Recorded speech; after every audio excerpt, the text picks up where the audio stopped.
Assalamualaikum warahmatullahi wabarakatuh. Innal hamdalillah wassalatu wassalamu ala Rasulillah wa ala alihi wa sahbihi wa man tabi'ahum bi ihsan ila yaumil qiyamah. Bapak dan Ibu yang semoga Allah rahmati dan Allah berkahi, alhamdulillah kita senantiasa bersyukur kepada Allah atas seluruh kenikmatan yang Allah telah berikan kepada kita selaku hambanya, sehingga kemudian kita mampu diberikan pertolongan oleh Allah dan mampu dikuatkan oleh Allah untuk berkumpul pada salah satu kegiatan yang Allah cintai, yaitu adalah kegiatan mencari ilmu. Karena sesungguhnya agama ini tegak ketika kita mendapatkan pemahaman yang benar sesuai dengan pemahaman yang disampaikan oleh Nabi dan para sahabat ridwanullah alaihim.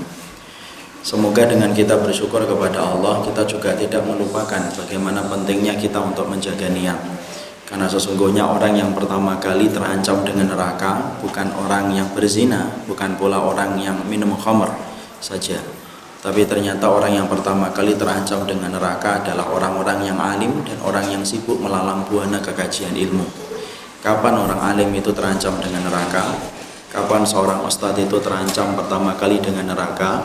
Yaitu adalah ketika sang ustadz ataupun orang yang alim, ketika dia datang ke kajian, ketika menyampaikan kebenaran, niat yang dia miliki bukan karena Allah dan ridhanya Allah, tetapi niat yang dia miliki adalah niat-niat yang datang dari urusan duniawi ataupun mendapatkan pujian. Maka sesungguhnya dialah orang yang pertama kali terancam dengan neraka. Sebagaimana pula orang yang terancam dengan neraka, yaitu adalah orang-orang yang mereka sibuk datang ke kajian-kajian ilmu, mengembara pada satu kajian pada kajian berikutnya, tetapi dia gagal mengikhlaskan niat ketika dia mencari ilmu pun sama, maka dia terancam dengan neraka ketika gagal menempatkan niatnya pada posisi yang dicintai oleh Allah.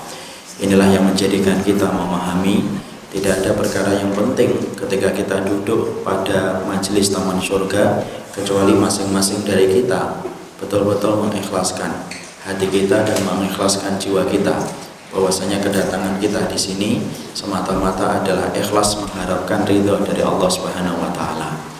Ketika kita sama-sama mengikhlaskan diri, saya mengikhlaskan dan antum juga mengikhlaskan, ketika yang menyampaikan ilmu mengikhlaskan ilmunya, dan ketika yang belajar itu mengikhlaskan pula niatnya ketika datang, inilah yang kita harapkan supaya kita mendapatkan barokah. Dan sesungguhnya barokah itu yang kita peroleh dari ilmu, satu, kita bertambah takut kepada Allah dan bertambah ibadah kita kepada Allah, dan yang kedua, supaya kita bertambah akhlaknya yang baik dan bertambah manis akhlak kita kepada orang yang beriman. Inilah yang kita harapkan. Semoga dua barokah ilmu kita peroleh ketika kita telah berusaha menjadi bagian majelis ilmu yang mengikhlaskan perbuatan kita semata-mata untuk mencapai ridhanya Allah Subhanahu wa taala. Maka kemudian kita hari ini akan meneruskan kajian kita tentang masalah syafaat, di mana pembahasan ini sudah melewati perjalanan panjang, bahkan sudah melewati tahun. Jadi dari tahun 2016 sampai ke tahun 2017, ini pun belum selesai.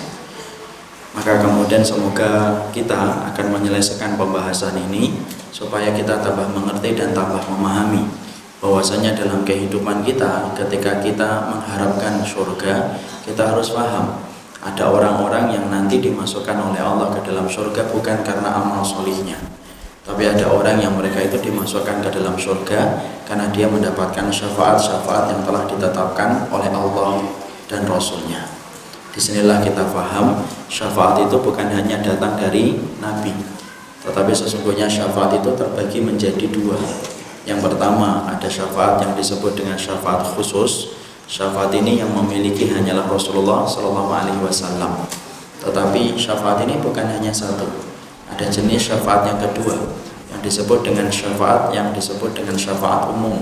Dan syafaat umum adalah syafaat yang telah ditetapkan di dalam akidah Ahlussunnah wal Jamaah. Di antara jumlahnya itu ada 10.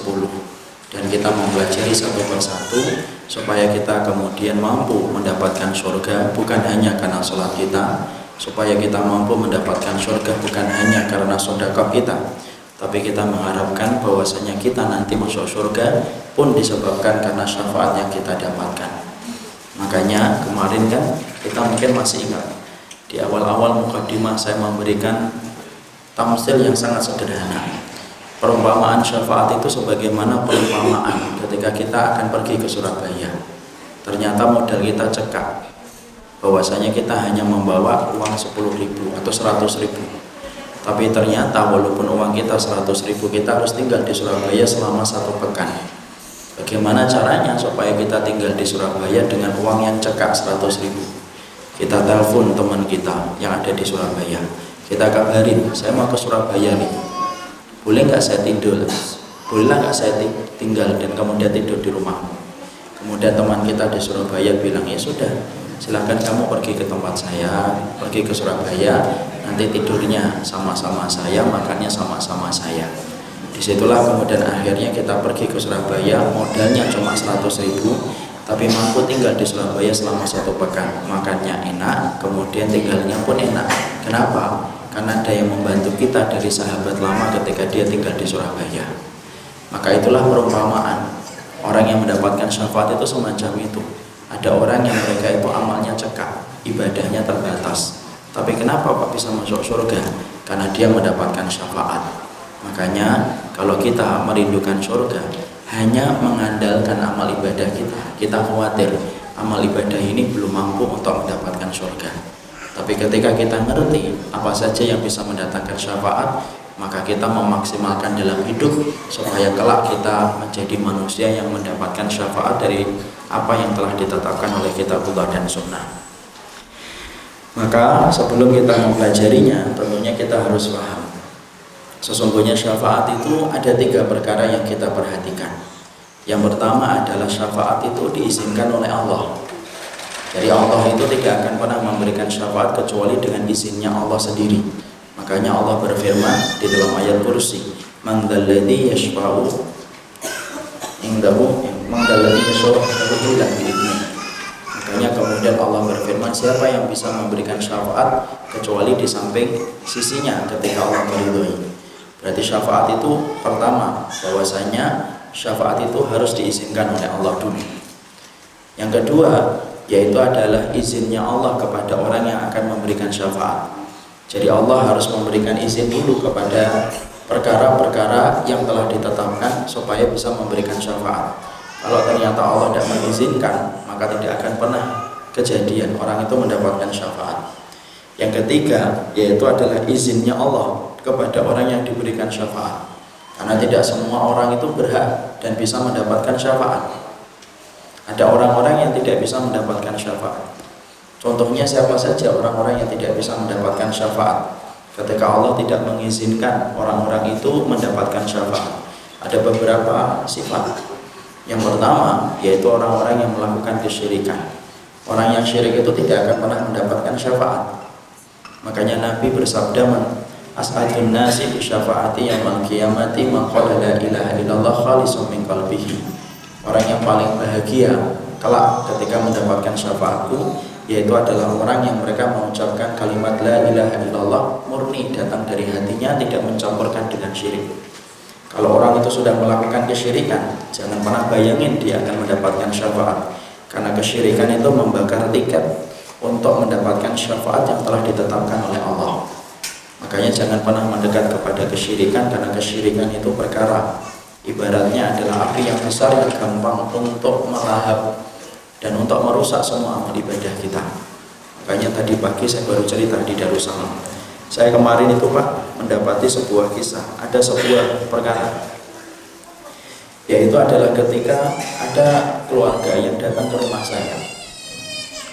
Lalu kemudian suami istri, lalu kemudian beliau menyampaikan bahwasanya kakeknya itu sudah beberapa hari nazar, ya, lalu kemudian sulit untuk meninggal dunia. Maka kemudian ketika saya mendapati bahwasanya nazar, saya ngomong, nazar, iya, sudah beberapa hari, iya. Saya bayangkan bagaimana nazar itu kok sampai berhari-hari. Karena nazar 1 jam, 2 jam aja sudah terasa berat. Proses sakaratul maut itu yang paling berat adalah terjadi ketika seseorang itu sudah mulai nazar. Naza itu diambil dari kata naza'a yanza'u, artinya ditarik ruh dari jasadnya. Ini naza sampai berhari-hari. Nah, beliau menyampaikan, Ustadz, kira-kira apa ya yang terjadi sampai kakek saya begitu sulit dalam proses kematiannya?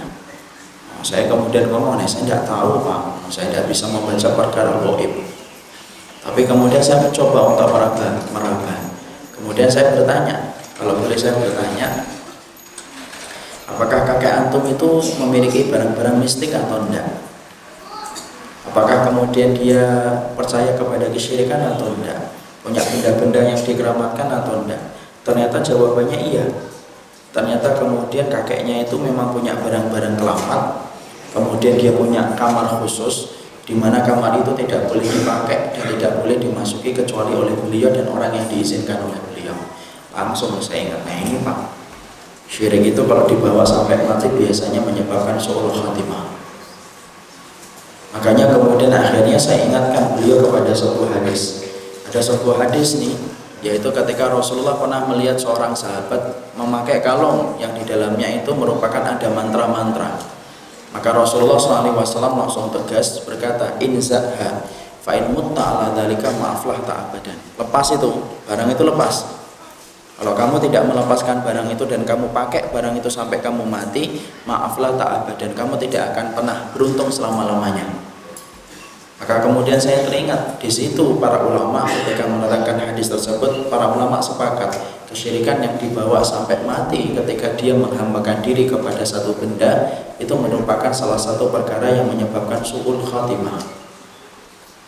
Dan qadarullah ma yasha, ternyata kemudian akhirnya belum minta bantuan. Saya berikan salah satu nama ustadz yang punya keilmuan di dalam masalah meruqyah. Kemudian datang, kemudian saya diberitahu 2 hari atau 3 hari itu sudah meninggal. Ketika saya ketemu dengan ustadz, saya tanya, kemarin gimana ustadz prosesnya? Oh iya, banyak barang-barangnya ustadz, kita hancurkan semuanya. Setelah itu baru kemudian kita coba lihat bagaimana hasilnya. Lalu kemudian akhirnya seakan-akan beliau gampang mati. Tapi itu pun tidak ada satu kalimat Allah yang mampu dia ucapkan dengan lisannya ketika meninggal dunia. Di situ kita paham syirik itu perkara yang tidak akan pernah mendapatkan husnul khatimah selama-lamanya. Makanya sampai Nabi mengatakan fa'in mutta, kalau kamu sampai mati membawa itu, maaflah ta'abadan, kamu tidak akan pernah beruntung selama-lamanya. Makanya orang-orang yang melakukan kesyirikan jangan pernah membayangkan dirinya akan mendapatkan syafaat, karena syafaat itu jauh dari orang yang berbuat kesyirikan. Lalu kemudian yang kedua, siapa orang-orang yang mereka itu tidak berhak mendapatkan syafaat? Yang kedua yang tidak berhak mendapatkan syafaat itu orang-orang yang melakukan kemunafikan. Nah, itu sama itu. Dia tidak akan pernah mendapatkan syafaat karena kedudukan dia sama dengan orang musyrik. Makanya kemudian sampai-sampai Allah saja mengingatkan kepada Muhammad Rasulnya, sawa'un alaihim astaghfarta lahum am lam tastaghfir lahum la yaghfirallahu lahum.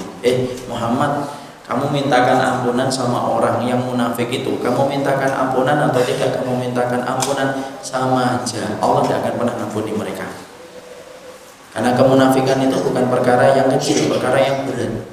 Yang kekal di dalam neraka itu bukan hanya si musyrik dan si kafir, tapi sesungguhnya yang kekal di dalam neraka itu si munafik, dan sesungguhnya kedudukan mereka paling rendah dan ditaruh oleh Allah di dalam kerak neraka yang paling dalam. Itulah munafik.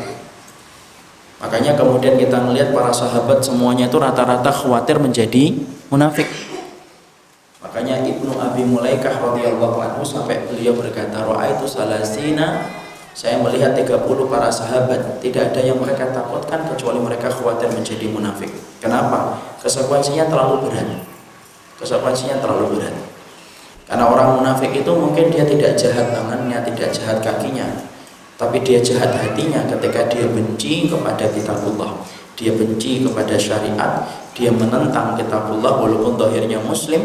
Perbuatan ketika dia membenci semua itu menyebabkan dia dikafirkan oleh Allah dan tidak diterima segala amal ibadah yang telah dilakukan oleh mereka. Ingat loh, orang munafik itu sholat atau tidak sholat? Sholat.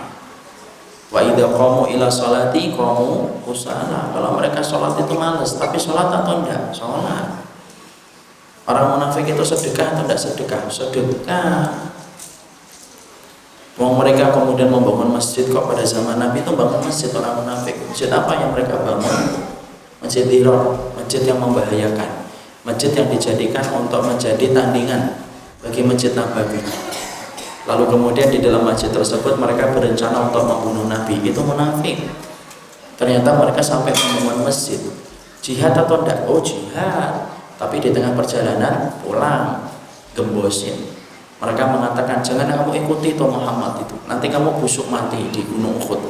Biarkan Muhammad dan teman-temannya balik. Dan ternyata ketika dalam perang Uhud itu hampir kalah, orang munafik senang dan berkata, tuh kan, kalian harus terima kasih sama kami mengajak kalian balik. Kalau enggak, kalian bisa mati membusuk di gunung Uhud. Itu munafik. Dan orang munafik tidak akan pernah mampu untuk mendapatkan syafaat Rasulullah dan tidak akan pernah mendapatkan syafaat apapun. Nah, disinilah kita paham. Dan saya perlu menjawab.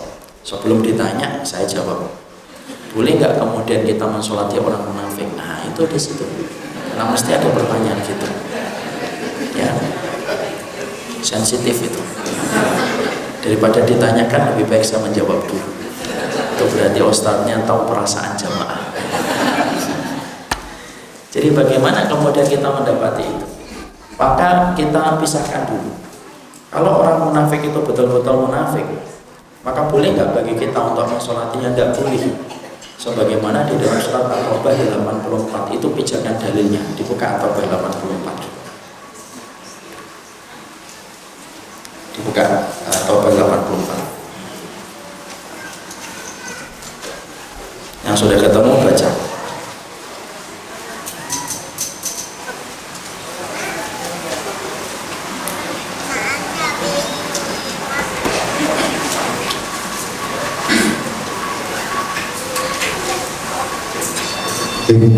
Dan janganlah kamu sekali-sekali mensolatkan jenazah seorang yang mati di antara mereka, dan janganlah kamu berdiri mendoakan di kuburnya. Sesungguhnya mereka telah kafir kepada Allah dan Rasulnya, dan mereka mati dalam keadaan fasik. Ya. Di situ jelas bahwasanya itulah pijakan dalil bahwasanya orang munafik itu tidak boleh disolati. Berdiri di atas mayatnya tidak diperbolehkan. Maka kemudian menjadi dalil bahwasanya haramnya bagi orang munafik untuk disolati. Makanya Umar bin Khattab pada zamannya, kalau beliau itu melihat orang itu meninggal dunia, beliau selalu melihat Hudzaifah ibnu Yaman radhiyallahu anhu. Kenapa dia melihat Hudzaifah ibnu Yaman? Karena sesungguhnya Rasulullah itu tidak pernah menceritakan siapa nama orang munafik pada zamannya, kecuali hanya satu orang yang diceritakan, Abdullah bin Ubay. Tapi nama-nama selain Abdullah bin Ubay itu tidak pernah Rasulullah ceritakan nama itu, kecuali kepada satu sahabat. Siapa satu sahabat itu? Satu sahabat itu adalah Hudzaifah ibnu Yaman. Jadi orang yang mengetahui siapa nama orang munafik yang hidup pada zaman Nabi itu cuma satu sahabat, Hudzaifah ibnu Yaman. Abu Bakar tahu? Tidak tahu. Umar bin Khattab tahu? Tidak tahu. Makanya Umar bin Khattab itu kalau ada yang mati, maka dia lihat dulu itu Hudzaifah. Hudzaifah mana? Sholat. Kalau dia sholat, maka kemudian Umar bin Khattab sholat. Tapi kalau dia lihat Hudzaifah tidak sholat, Umar bin Khattab tidak mau sholat. Kenapa? Dia khawatir, jangan-jangan itu adalah orang munafik yang disebutkan namanya oleh Nabi, di mana Hudzaifah itu tidak mau mensolatinya. Makanya sempat itu Umar bin Khattab itu ngetes, karena ingin beliau itu bersih pemerintahannya dari orang munafik. Maka kemudian dia mengundang bawahannya, lalu di situ ada Hudzaifah. Lalu kemudian Umar bin Khattab berkata, alhamdulillah di bawah kepemimpinanku tidak ada orang munafik. Lalu kemudian Hudzaifah berkata, lah, ya tidak ada orang munafik pada masa pemerintahan. Pinternya Umar bin Khattab. Kemudian didatangi itu Hudzaifah, udzukur, sebutkan namanya siapa, saya pecat dia. Kemudian Hudzaifah berkata, tidak, wahai Amirul Mukminin, saya telah terikat perjanjian dengan Nabi yang tidak akan pernah aku ceritakan nama-nama itu. Dan nama-nama itu dibawa mati oleh Hudzaifah sampai beliau meninggal dunia. Maka setelah meninggalnya Hudzaifah ibnu Yaman, tidak ada satupun nama-nama itu terkubur bersama dengan wafatnya sahabat Hudzaifah ibnu Yaman. Di situ kita mendapati bahwasanya hukum asal di dalam mensolati orang munafik itu tidak boleh. Oh berarti mereka sudah ditempatkan kayak orang kafir? Iyalah. Kenapa orang munafik itu menyimpan kebusukan hatinya ketika mereka membenci terhadap kitabullah dan sunnah. Nah sekarang masalahnya, konteksnya kalau kita tarik sekarang, bagaimana kalau sekarang? Nah masalahnya sekarang itu apakah boleh bagi kita untuk gampang-gampang menyebut munafik? Ya tidak bisa juga. Karena apa? Karena kemudian kalau sudah terikat kepada vonis itu tidak gampang. Vonis itu tidak gampang. Tapi dia pakai kotak-kotak Ustaz. Yalah kotak-kotak banyak. Karena kotak-kotak itu mungkin karena dia tidak punya pakaian yang lain di rumahnya kecuali itu. Tidak bisa kemudian berdasarkan kepada prasangka, tapi betul-betul harus dipastikan. Kalau memang betul bahwasanya ada orang, dia menentang Al-Quran, dia menentang sunnah, maka kemudian harus diletakkan dulu dhawabitnya. Dhawabit itu kaidah ketika memvonis itu namanya dhawabit. Makanya orang-orang Khawarij itu tidak pernah pakai dhawabit kalau menetapkan vonis. Ya, Bapak harus paham ya, orang Khawarij itu gampang mengkafirkan, gampang menyesatkan. Itu dua-duanya sama itu. Bisa jadi ada orang yang sedikit-sedikit teriak Khawarij, padahal dia itu Khawarij. Kenapa? Karena sesungguhnya orang-orang Khawarij itu gampang memvonis. Mereka gampang mengkafirkan dan gampang banget untuk kemudian menyesatkan. Itu orang Khawarij. Makanya kita mendapati Ibnu Taimiyah ditanya, definisi Khawarij itu apa sih?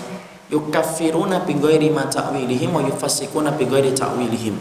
Yang dinamakan orang Khawarij itu gampang mengkafirkan dan gampang menyesatkan setiap orang yang berbeda tafsirnya dengan mereka. Jadi kalau kita merujuk kepada perkataan dari Imam Ibnu Taimiyah, berarti kita mendapati apa? Gayanya orang Khawarij itu dua. Ada gaya keras, ada gaya lembut. Gaya kerasnya dikit-dikit kafir, dikit-dikit kafir. Ada garis yang lembut, dikit-dikit sesat, dikit-dikit sesat, dikit-dikit sesat. Sesat ini syubhat, sesat, syubhat, sesat, syubhat, syubhat. Gitu, sama aja itu hukumnya. Maka kita kemudian tidak bisa menetapkan itu kecuali harus pengamatan yang panjang, dan kita tidak boleh memvonis dengan gampang. Jadi kalau kita dapati ada orang kemudian meninggal dunia, maka boleh nggak kita pastikan dia itu orang munafik hanya karena memilih nomor berapa sih? Nomor 2 ya. Saya tidak tahu ya, tidak penting bagi saya. Nomor 2. Maka kemudian ternyata dia milih nomor 2. Maka pastikan dulu betul atau tidak betul. Kok tahu? Katanya luber. Langsung ngomong bebas rahasia. Kok tahu? Difoto Ustaz. Maka kemudian pertanyaan kita berikutnya apa? Pertanyaan kita berikutnya, yakinkan dulu apakah dia melakukan itu karena belum paham atau tidak. Jangan-jangan dia belum paham. Karena munafik itu ada dua. Ada munafik zu'ama, ada munafik muqallid, kata Imam Ibnu Katsir. Munafik itu ada dua, ada munafik yang menyeru kenifakan, ada munafik yang jadi korban kenifakan ketika dia ikut-ikut doang. Harus dipastikan dulu? Iya, harus dipastikan dulu. Kalau kemudian semuanya sudah ditegakkan hujah, disampaikan dalil, dia tidak terpaksa, tidak ada yang mengancamnya, tapi semuanya kemudian sudah ditegakkan dan dia tetap ya, kemudian meragukan surat di dalam Al-Quran, maka sesungguhnya kita tidak bisa langsung memvonis, tapi serahkan kepada ulama-ulama kibar atau ulama-ulama besar.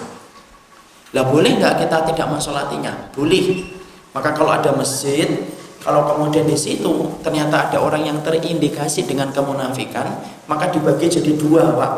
Orang alimnya dan orang solihnya jangan ikut mensolati. Adapun orang awamnya silahkan mensolati. Jadi mereka ditempatkan sebagaimana pelaku dosa besar pada zaman Nabi.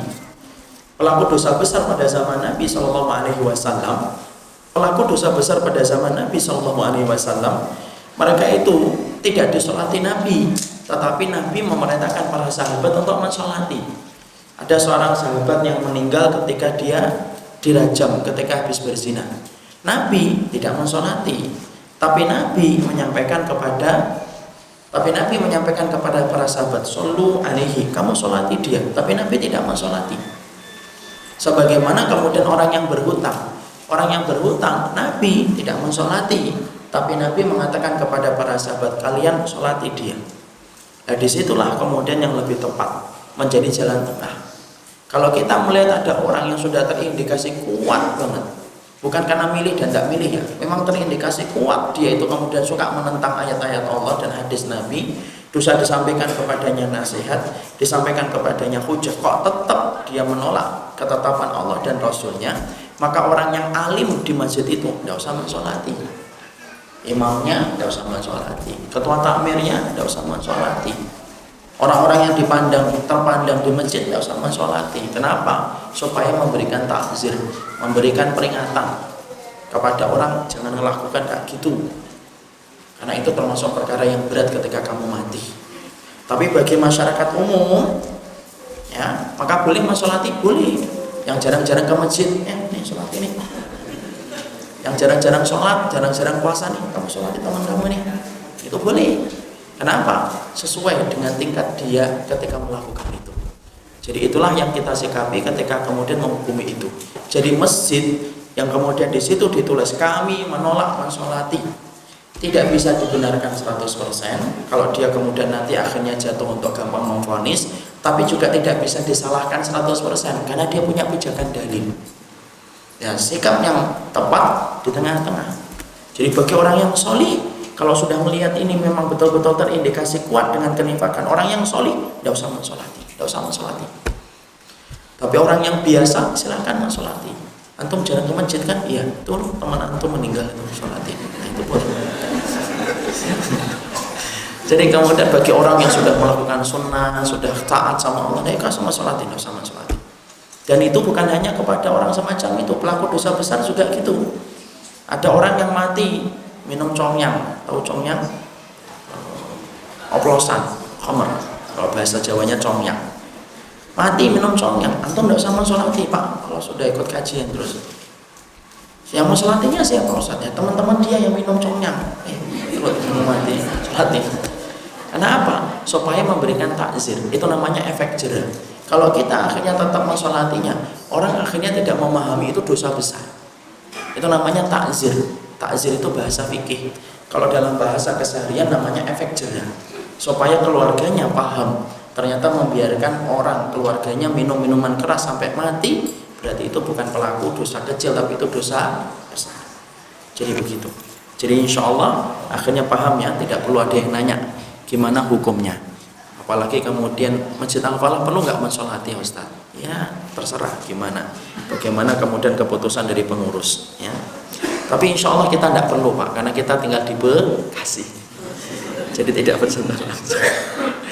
Kemudian yang keberapa? Yang ketiga, orang-orang yang tidak berhak mendapatkan syafaat itu siapa? Yaitu orang-orang yang suka melaknat tanpa aturan. Jadi orang yang suka menghujat, orang yang suka melaknat, orang yang suka kemudian melaknat itu tidak akan pernah kemudian mendapatkan syafaat. Mana dalilnya? Hadis dalam riwayat Muslim. Rasulullah SAW bersabda, la yakunul la'anun syufa'a wala syuhada yaumal qiyamah. Orang yang terbiasa melaknat tanpa aturan, dikit-dikit setiap orang dilaknat, sedikit-dikit orang itu dilaknat dengan lisannya dan tulisannya, orang semacam itu tidak akan pernah mendapatkan syufaat. Dia tidak akan pernah mendapatkan syafaat pada hari kiamat. Makanya hati-hati dengan gaya berpikir kita ketika beragama. Ketika ngaji bukan berarti kita gampang untuk menyalahkan. Tetapi ketika kita sudah ngaji, kita belajar bagaimana memperlihatkan akhlak yang terindah kepada orang yang beriman. Orang yang suka melaknat itu justru terancam betul, dia tidak akan mendapatkan syafaat. Karena apa? Termasuk di antara perkara yang sangat Allah jaga dalam kehidupan kita ketika menjadi hambanya Allah itu, Allah jaga setiap kehormatan orang yang beriman itu mahal harganya. Makanya kemudian sampai-sampai kalau kita melihat saudara kita melakukan dosa, lihat, kita diperintahkan untuk membuka atau nutup. Kalau kita melihat ada teman kita melakukan dosa, kita diperintahkan oleh Allah membuka dosa orang itu atau menutup? Menutup. Kenapa? Saking Allah itu menjaga kehormatan orang yang menjadi hambanya. Jadi kemudian jangan kita suka melaknat tanpa aturan. Kecuali kita melaknat ketika kemudian memang orang itu pantas untuk dilaknat. Ketika kemudian dia mempertontonkan permusuhan dia dengan Allah dan Rasulnya, laknat. Boleh atau tidak? Boleh. Sebagaimana doanya Bilal bin Abi Robah. Bilal bin Abi Robah itu mendoakan laknat bagi Umayyah bin Khalaf. Tahu siapa Umayyah bin Khalaf? Tidak tahu insya Allah. Umayyah bin Khalaf itu majikannya yang menyiksa Bilal sampai ditindih dengan batu. Tahukah kita apa doanya Bilal menjelang beliau hijrah? Allahumma al'an Umayyah bin Khalaf. Ya Allah, laknati itu Umayyah bin Khalaf. Kenapa? Karena Umayyah bin Khalaf terang-terangan ketika kemudian dia itu menentang Allah dan Rasulnya. Jadi melaknat itu boleh Ustaz? Boleh. Dengan syarat bahwasanya dia betul-betul mempertontonkan pembangkangan dia kepada Allah dan Rasulnya. Maka boleh untuk kita untuk melaknat. Tapi kemudian kita kembali. Orang yang gampang-gampang melaknat itu termasuk di antara perkara orang yang tidak akan pernah mendapatkan syafaat. Makanya Nabi sampai mengatakan la yakunul li'anuna syufa'aun wala syuhada'un yaumal qiyamah. Orang yang gampang melaknat itu tidak akan pernah mendapatkan syuhada, saksi, dan tidak akan pernah mendapatkan syafaat kelak pada waktu hari kiamat. Makanya hati-hati, jempolnya itu hati-hati kalau sudah berkaitan tentang kehormatan orang. Omongannya hati-hati. Jangan sampai kemudian kita menghujat banyak orang. Karena orang yang ternyata merugi, orang yang bangkrut. Orang yang bangkrut itu orang yang sedikit amal atau banyak amal? Banyak amal. Makanya Rasulullah mengatakan, atadruna manil muflis, kalian ngerti nggak orang yang bangkrut itu? Para sahabat menjawab, mala dinarun wala dirhamun. Orang yang bangkrut itu orang yang nggak punya dirham dan tidak punya dinar, ya Rasulullah. Lalu kemudian Nabi mengatakan, la al muflis min ummati ya'ti bihasanatihi yaumal qiyamah. Tidak gitu. Orang yang bangkrut di antara umatku adalah orang yang datang pada waktu hari kiamat membawa amalan yang begitu banyak. Loh, amalannya banyak, berarti secara dohir ketika hidup di dunia itu solih atau tidak solih? Solih, dikatakan membawa amalan yang banyak kok. Kalau dia bukan orang yang solih, Nabi akan berkata begini, orang yang bangkrut itu orang yang datang pada waktu hari kiamat membawa amalan pas-pasan. Nah itu. Tapi nabiku dan nabimu ketika menceritakan orang yang bangkrut, Nabi tidak mengatakan membawa amalan yang pas-pasan. Nabi mengatakan orang yang bangkrut itu amalannya banyak. Berarti orang itu secara hidup di dunia di pandangan orang soleh betul itu orang. Wih, Masya Allah, zuhud, wara. Kenapa? Karena Nabi menyebutkan amalannya mungkin amalannya banyak. Waqad syatama hada wa qadhafa hada wa daraba hada wa akhadha mala hada. Dia memukul, dia mengambil harta, dia mencela, dia menuduh. Maka kemudian orang-orang yang dia dolimin kelak nanti akan datang satu persatu untuk meminta pertanggungjawaban dia di hadapan Allah. Wa funiyat hasanatu, dalam sekejap habis amal kebaikannya. Kenapa Pak? Ribuan sholat itu terkadang belum bisa membayar satu kali kehormatan orang ketika kita ambil kehormatannya. Makanya zina dibandingkan dengan dosa untuk menodai kehormatan orang, lebih tinggi mana? Lebih tinggi dosa menodai kehormatan orang. Makanya Nabi ketika ditanya dosa riba itu yang paling rendah apa ya Rasulullah? Berzina dengan ibumu. Tapi dosa riba yang paling besar apa? Menodai kehormatan orang yang beriman. Makanya kemudian sampai Imam Ibnu Qayyim dalam kitabnya Al-Jawabul Kafi berkata, yang aku heranin ada orang dia sholih, dia berilmu, mungkin kemudian dia ahli ibadah, tapi ternyata tidak pernah menjaga dirinya dari perkara-perkara yang dibenci oleh Allah dan dimurkai oleh Allah ketika dia gampang menodai kehormatan orang. Ini saya sampaikan ini. Jangan sampai Pak kita baru ngaji sebentar, yang sibuk bukan malaikat raqib, yang sibuk malaikat atid. Kenapa? Baru ngaji sebentar tapi kita sudah banyak banget melaknat orang. Jangan gitu. Ilmu kita aja belum tentu diterima kok. Malaikat raqib aja belum mencatat, malaikat atid sudah mencatat banyak. Kenapa? Ketika kita sudah banyak menghujat orang, ketika kita tidak paham sesuatu, tetapi memberanikan diri untuk melaknat setiap orang. Ya. Jadi tolonglah, anak tidak mau ngajarin orang. Kalau bapak dan saya ketemu dalam sunnah, tapi kemudian dengan ini kemudian kita menghujat setiap orang, maaf Pak, anak tidak mau ngajar. Ini lebih baik saya di rumah kumpul sama keluarga. Tapi kalau kita kemudian mempelajari sunnah ini, merujuk kepada kitabullah dan sunnah dan pemahaman para sahabat, dan ini sudah ada dari dulu, kita mempelajari ini dari para orang tua kita dulu yang hanif di atas jalan yang benar, dan kita saling bersaudara. Ayo bareng-bareng Pak, ayo kita amalkan sunnah bareng-bareng. Kita hormati perbedaan-perbedaan yang ada, selama perbedaan itu berdasarkan kepada dalil-dalil yang sahih. Tapi kalau tidak ada dalilnya, maaf saya akan katakan mungkin tidak ada dalilnya dan mungkin itu bid'ah. Tapi kalau selama ada dalilnya, hormatin setiap orang. Jangan keluarin orang gampang-gampang dari sunnah deh.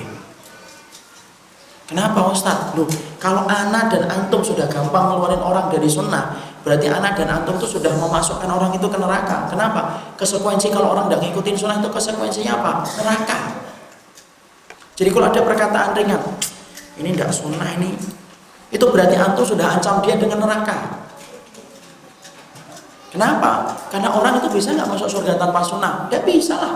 Wong iman kepada Allah tidak diterima kok sampai kita itu mengamalkan sunnah, kata Imam Ibnu Abbas. Berarti berat omongan itu, berat. Makanya kemudian inilah yang menjadikan kita jangan melaknat dengan gampang. Orang yang suka melaknat dengan gampang itu tidak akan pernah mendapatkan syafaat. Ya, diam itu lebih baik. Wong yang pendiam aja belum tentu masuk surga kok banyak ngomong. Maka kemudian yang pendiam aja belum tentu masuk surga kok kita sudah banyak ngomong gitu, ngomongin macam-macam. Kalau tidak paham itu diam saja. Kadang-kadang yang suka melaknat itu saya perhatikan gitu, rata-rata yang ilmunya pas-pasan itu. Kalau ditanya berapa surat sih antum menghafal, apa yang paling 3 surat yang terakhir itu.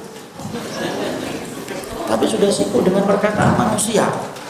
Jangan sibuk dengan perkataan manusia lah. Sibukkan dengan kalam Allah, ini zaman fitnah. Kalau tidak paham, diam, itu lebih mulia bagi kita. Marilah kita menjadi hamba Allah yang saling bersaudara. Kalaupun ada perbedaan itu kan wajar. Dan saya katakan ya, yang ngajarin sunnah itu dari dulu sudah ada. Jangan mengatakan gara-gara kamilah sunnah itu terus sebar lah, ya Allah kok gitu. Anak dari kecil itu udah paham dari orang tua kami yang kemudian memang sudah mengikuti itu. Wong Imam Bonjol, Imam Diponegoro tahu paham sunnah atau tidak sunnah? Sunnah. Imam Bonjol ya, pakai jenggot atau nggak pakai jenggot? Imam Bonjol mengucapkan takbir atau tidak takbir? Takbir. Dan kita harus paham. Dan kita harus mengerti, kalaupun ada perbedaan itu wajar. Saya dengan Ustaz Arifin Ilham berbeda, iyalah wajar, wajar banget. Tapi apakah saya keluarkan Ustaz Arifin Ilham dari sunnah? Enggak lah. Saya dengan A'agim, tuh orang di sini. Apakah kemudian saya akan keluarkan A'agim dari sunnah? Enggak. Saya pernah datang ke pondoknya, saya pernah kemudian duduk di majelisnya beliau selama 3 hari. Saya nginap di penginapannya. Kemudian saya ikutin kajian beliau setiap habis subuh ketika Kamis. Masya Allah. Kalaupun saya berbeda dengan A'agim 1 dan 2 masalah zikir, mungkin membaca Al-Fatihah, ya mungkin wajar lah. Tanpa saya kemudian menafikan bahwasanya saya tetap akan menyampaikan apa yang saya yakini benar, tapi saya tidak merendahkan beliau. Sebagaimana saya mungkin tidak setuju dengan Ustaz Arifin Ilham dalam masalah apa? Zikir jamaah. Iya. Saya tidak setuju zikir jamaah. Bareng-bareng, enggak lah. Saya tidak memilih pendapat itu. Tapi saya kemudian akhirnya mengecap Ustaz Arifin Ilham keluar dari sunnah, enggak lah. Masih banyak kehidupan Ustaz Arifin Ilham yang sesuai dengan sunnah kan? Apa itu contohnya? Banyak lah. Poligaminya sunnah. Ya. Masalah kemudian yang lainnya banyak yang sunnah. Kalaupun kemudian masalah zikirnya ketika mungkin tidak sesuai dengan sunnah, mungkin beliau memilih pendapat yang lemah. Tapi kita kewajibannya memilih pendapat yang lebih kuat. Supaya apa? Jangan gampang melaknat. Kita tidak akan pernah mendapatkan syafaat kalau suka melaknat. Itu yang keberapa yang tidak mendapatkan laknat? Tidak mendapatkan syafaat. Yang ketiga, yang keempat. Yang keempat yang kemudian tidak mendapatkan syafaat itu siapa? Yang keempat yang tidak mendapatkan syafaat yaitu adalah pemimpin-pemimpin zalim yang kemudian menyesatkan dari jalan Allah yang lurus. Ya. Maka sebelumnya dalam sebuah riwayat yang sahih dari Ibnu Abi Asim diterangkan bahwasanya pemimpin zalim yang menyesatkan dari kitabullah dan sunnah, maka sesungguhnya dia tidak akan mendapatkan syafaat. Dan orang-orang yang melampaui batas di dalam menjalankan agama, maka itu pun juga tidak akan pernah mendapatkan syafaat. Orang yang gulu, gampang-gampang mengkafirkan kayak Khawarij, gampang-gampang tidak mengkafirkan kayak orang Murji'ah, orang yang gampang-gampang di dalam masalah takdir kayak orang Qadariyah dan Jabariyah, orang-orang yang ekstrim di dalam agama, maka sesungguhnya mereka tidak akan pernah mendapatkan syafaat yang ditetapkan oleh Allah dan Rasulnya. Nah sekarang mari kita pelajari poin berikutnya. Apa saja yang kemudian bisa menjadikan kita mendapatkan syafaat yang ditetapkan oleh Allah Subhanahu wa taala. Kemarin telah kita pelajari anak yang sholih, teman yang sholih, sujud, Quran, mengikuti Rasulullah SAW dan meninggal di kota Madinah. Itu merupakan perkara-perkara yang bisa mendatangkan syafaat dalam kehidupan kita. Sekarang kita pelajari yang berikutnya. Maka yang ketujuh, orang yang kemudian mendapatkan syafaat yang ketujuh itu adalah orang yang meninggal lalu disolatin oleh orang-orang yang beriman berjumlah antara 40 sampai 100. Orang itu akan mendapatkan syafaat dari orang yang mensolatinya. Rasulullah SAW menyampaikan dalam hadis riwayat Muslim. Ini ada 2 riwayat. Yang pertama riwayatnya disebut angka 40, riwayat Muslim. Riwayat yang kedua yaitu kemudian juga riwayat Muslim disebutkan angka 100. Kita bacakan dulu riwayatnya dan bagaimana cara memahami kedua hadis itu. Maka kemudian disebutkan oleh Rasulullah SAW menyebutkan ma min mayyitin tusalla alaihi ummatun minal muslimina yuballiguna mi'atun kulluhum yashfa'un illa syufi'u lahum. Kalau ada seorang muslim yang dia mati kemudian disolati 100 orang, maka setiap 100 orang itu ketika memintakan ampunan kepada orang yang meninggal dunia itu, dan 100 orang itu betul-betul orang yang beriman kepada Allah dan Rasulnya, maka sesungguhnya doa-doa mereka itu memberikan syafaat kepada mayit itu. Ya, itu hadis riwayat Muslim. Sahih.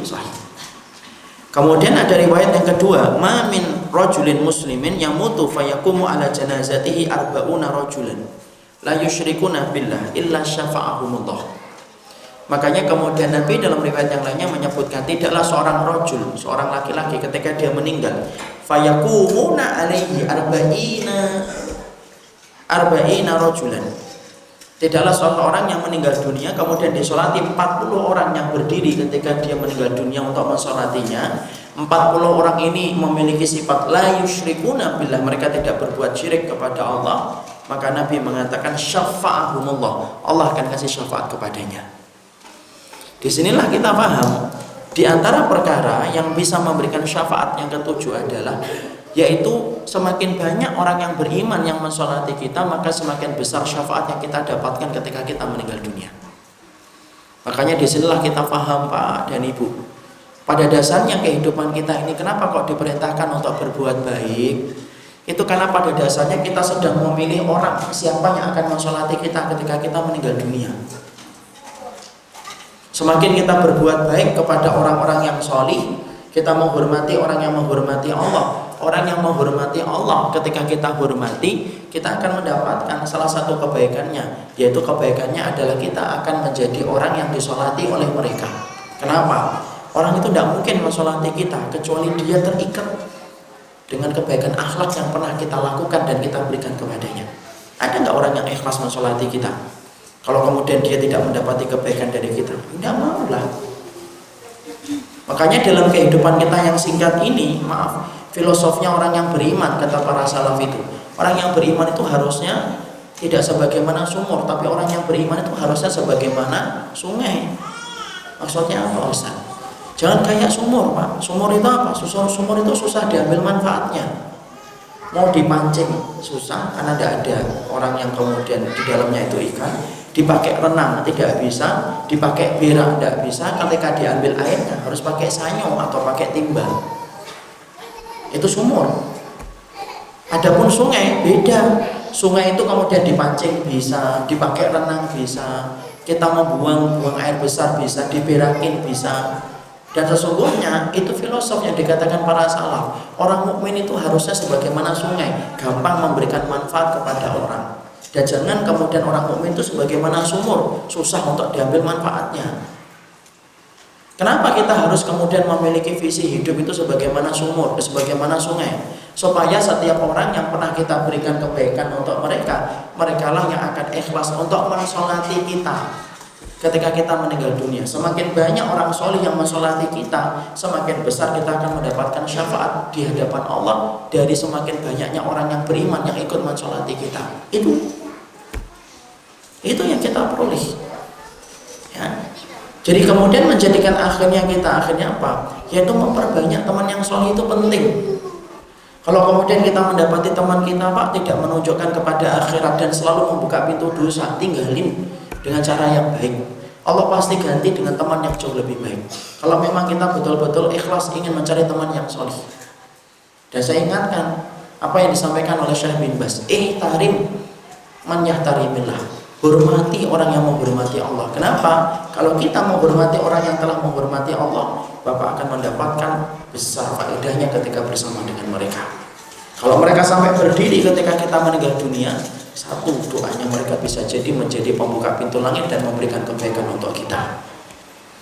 Bedakah Ustaz antara orang yang beriman sholat dengan orang yang tidak beriman? Beda. Makanya disebutkan oleh Nabi, arba'una rajulan la yusyrikuna billah. 40 orang yang tidak berbuat syirik. Berarti kemudian apa? Yang betul-betul beriman. Semakin banyak kemudian kita disolati, semakin mulia kedudukan kita ketika balik kepada Allah. Semakin sedikit orang yang mensolati, maka semakin sedikit pula kita mendapatkan kebaikan. Kecuali ketika kita memang hidup pada zaman ketika penuh dengan fitnah, terkadang ini tidak bisa untuk dijadikan acuan. Ya, para ulama sudah mengatakan kecuali pada zaman fitnah. Kenapa? Karena zaman fitnah itu orang yang amanah akan disebut pembohong, dan pembohong akan disebut dengan orang yang amanah. Maka bisa jadi ada orang yang disolatin sedikit orang karena tidak banyak dikenal orang, tapi bisa jadi orang itu dikenal oleh penduduk langit. Dia mungkin tidak mendapatkan syafaat dari orang yang mensolatinya, tapi dia mendapatkan syafaat dari ibadah-ibadah dia yang lainnya. Ya. Atau bisa jadi kita lihat pendosa, tapi ikutnya mensolatinya banyak. Coba kita lihat. Sekarang artis kalau meninggal dunia, semoga Allah merahmati dan mengampuni siapapun yang kemudian masih melakukan kemaksiatan. Misalkan ada artis nih, kemudian sampai dia meninggal dunia, yang mensolati ratusan atau tidak? Ratusan.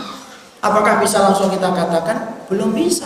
Kenapa? Kita hidup pada zaman fitnah hari ini. Makanya sebagian ulama sampai mengatakan sesungguhnya mengartikan hadis ini itu mudah pada zaman Nabi, tapi sulit pada zaman fitnah. Tapi bukan berarti kemudian akhirnya kita menafikan ikhtiar untuk mencari teman-teman yang soleh. Tidak, tetap kita berikhtiar. Makanya ketika kita mendapati teman yang soleh, bersabarlah dengan mereka. Kesabaran kita dengan mereka akan menjadikan kita mendapatkan sebab syafaat ketika mereka menyolati kita, dan mereka akan ikhlas untuk mensolati kita. Doanya orang mukmin itu sampai enggak kepada orang yang telah meninggal dunia? Nyampe. Makanya kemudian di dalam surat Al-Hasyr Allah kemudian menyebutkan apa? Walladzina ja'u min ba'dihim yaquluna rabbana ighfir lana wal ikhwanina alladzina sabaquna bil iman. Ampunilah kami dan orang-orang yang telah mendahului kami dalam iman. Berarti doanya orang yang solih kepada temannya yang telah meninggal dunia itu sampai. Semakin orang itu solih, semakin terbuka pintu langit dan sampai kepada orang yang didoakan. Semakin dia tidak solih, ya semakin susah doa itu nyampe kepada orang yang dia doakan. Jadi kalau kita temannya banyak Pak, tapi ternyata tidak solih, walaupun mereka mengucapkan Allahumma firlahu, diterima oleh Allah atau enggak? Lah untuk dirinya sendiri aja susah kok, kalau dia banyak dosanya, apalagi untuk orang lain. Tapi kalau kita berteman sama orang yang solih Pak, dia taat sama Robnya, dia taat sama Nabinya, itu nanti ketika dia berdoa bisa jadi doanya cuma satu kali, tapi bisa jadi itulah yang sampai ke kita. Kenapa? Doanya itu ditopang dengan keikhlasan dan bagaimana amal solihnya dia. Kan kita sepakat ya, doa itu terhalang oleh dosa, sebagaimana sinar mentari terhalang oleh kabut dan mendung. Kalau ada sinar matahari, kalau ada kabutnya, tidak akan sampai cahayanya ke atas muka bumi. Sama, orang kalau berdosa, semakin banyak dosanya, maka semakin banyak kabutnya. Doanya tidak pernah membuka pintu langit. Makanya bisa jadi Pak, satu orang yang solih, itu jauh lebih baik kita miliki dia daripada 100 teman tapi tidak solih kepada Robnya. Kenapa? Bisa jadi satu orang yang solih itu ketika mendoakan kita langsung nembus kepada orang yang didoakan, tapi bisa jadi 100 orang yang kita kenal, tapi kalau mereka tidak solih, maka ketika mendoakan tidak nyampe kepada kita. Ya, makanya inilah yang menjadikan kita akhirnya memahami, oh Masya Allah, berarti betul-betul kita inginkan apa? Kita inginkan betul bertemanlah dengan orang-orang yang solih, muliakan mereka, supaya kemudian mereka memuliakan kita ketika kita meninggal dunia. Kita hanyalah bermuamalah supaya kemudian kita sedang memilih siapa yang akan mensolati kita ketika kita meninggal dunia. Boleh nggak saya berwasiat Ustaz, pesen nanti tolong ya kalau saya mati tinggalkan meeting ya, sholatin saya. Boleh berwasiat dalam hal kebaikan, boleh, selama orang yang kita berikan wasiat itu ridho dengan wasiat yang kita berikan, silahkan. Kita kemudian berbuat baik sembari kemudian kita ngomong, Ustaz, akhi, Mbak, Umi, nanti kalau saya meninggal tolong ikut sholatin saya ya. Boleh atau tidak? Boleh, tidak ada masalah dengan itu. Tidak ada masalah dengan itu. Karena sesungguhnya itu merupakan bagian dari kebaikan setelah kita tahu ilmunya. Masya Allah 40. Ya. Jadi kemudian kita boleh meminta kepada orang dan kemudian kita meminta kepada orang untuk mensolatinya. Selama mereka mensolatinya dengan ikhlas, maka sesungguhnya menjadi sebab syafaat, kecuali dibayar. Sholatin saya ya 1 juta. Nggak apa-apa deh, warisan saya kan 2 miliar, 40 juta. Bayar itu satu saat di pondok. Terbangkan pakai pesawat, sholatin saya kalau meninggal dunia. Akan diterima. Kenapa? Melakukan ibadahnya bukan karena Allah. Makanya Masya Allah, itulah yang menjadikan akhirnya memahami pentingnya bagi seseorang itu, mereka senantiasa ketika kemudian mereka ke dalam hidup, banyak-banyaklah berkenalan dengan orang-orang yang salih, yang betul-betul kemudian mereka membawa kebaikan akhirat untuk kita. Maka kemudian disolatin mereka 40 orang itu enak, luar biasa. Makanya Masya Allah jadi ustadz di pondok itu salah satunya keuntungannya gitu Pak. Kalau saya lihat, Bapak misalkan jadi ustadz di pondok, santrinya 1000 coba, ustadznya meninggal, disolatin sama santrinya 1000, itu gimana rasanya Pak? Masya Allah. Walaupun ustadz pondok itu tampaknya sederhana, tapi mereka itu diberikan banyak keberkahan dalam hidupnya, sampai matinya aja diberkahi, insya Allah secara zahirnya gitu. Saya kadang-kadang iri, santri misalkan kan contoh di pondok-pondok kan, kayak di pondok saya Darus Syahadah itu hampir 1000 orang. Kemudian ada ustadznya meninggal dunia, yang menyolati ya seluruh santri mensolatinya. Kita kadang-kadang tidak punya teman kan, kita hanya punya teman kantor aja. Ketika meninggal mereka juga mikir-mikir mau menyolati kita, dapat izin nggak kita keluar kantor ini? Coba Pak, kadang-kadang kan sedihnya kita di situ. Kalau kita hanya berteman sama orang yang cinta sama dunia, maka jangan salahkan siapapun Pak kalau tiba-tiba satu waktu kita ditinggalkan oleh mereka, karena urusan dunia lebih menarik bagi mereka daripada urusan dengan kita. Bukan berarti kita tidak boleh loh berteman sama orang yang cinta sama dunia, silahkan kalau kita bisa membuka kebaikan dan hidayah kepada mereka. Tapi terlalu asyik sampai meninggalkan orang-orang sholih hanya untuk kemudian berkumpul dengan orang semacam itu, ya tidak apa-apa, cuma harus siap dengan konsekuensinya. Kalau kamu meninggal, ya yang mensolati ya itu saja. Ya Masya Allah. Makanya kemudian kalau di pondok atau hidup dekat pondok itu, kalau misalkan dekat pondok itu enak banget. Hidup dekat pondok, meninggal dibawa ke pondok disolati, Masya Allah. Karena ternyata persoalan sholat dan mensolati di Jakarta itu Masya Allah Pak, ternyata bukan persoalan yang gampang, susah. Orang meninggal itu kalau bukan di weekend, susah orang datang. Kalau meninggalnya di weekdays itu, waduh, meninggal, aduh Selasa lagi nih, Masya Allah. Ya, kalau kemudian pada waktu dia meninggal, Masya Allah ya, sampai masalah meninggal itu kalau bisa weekend. Mau meninggal, kalau bisa weekend ya meninggalnya, supaya saya enak gitu. Masya Allah, jangan sampai dunia itu merubah kebiasaan kita dan sunnah kita. Tapi disitulah kita paham, hormati orang yang menghormati Allah supaya kita mampu untuk disolati oleh mereka, dan bahagialah orang yang banyak disolati oleh orang yang beriman. Ya. Boleh nggak Ustadz saya minta misalkan kemudian saya disolat goibin? Nah, solat goib ini perbedaan para ulama besar. Dalam kitab Son'ani Subulus Salam disampaikan pendapat yang roji. Pendapat yang roji itu pendapat yang paling kuat. Kalau memang sudah ada yang mensolati kita, ya tidak perlu kemudian kita mengadakan sholat gaib. Nabi pernah kok mengadakan sholat gaib, betul. Tapi Nabi mengadakan sholat gaib itu hanya sekali. Kepada siapa? Kepada Raja Najasyi. Raja Najasyi itu seorang raja yang muslim tetapi rakyatnya Nasoro. Kenapa Nabi mensolati dengan sholat gaib? Karena Nabi berkeyakinan tidak ada yang mensolati Najasyi di tempatnya sana.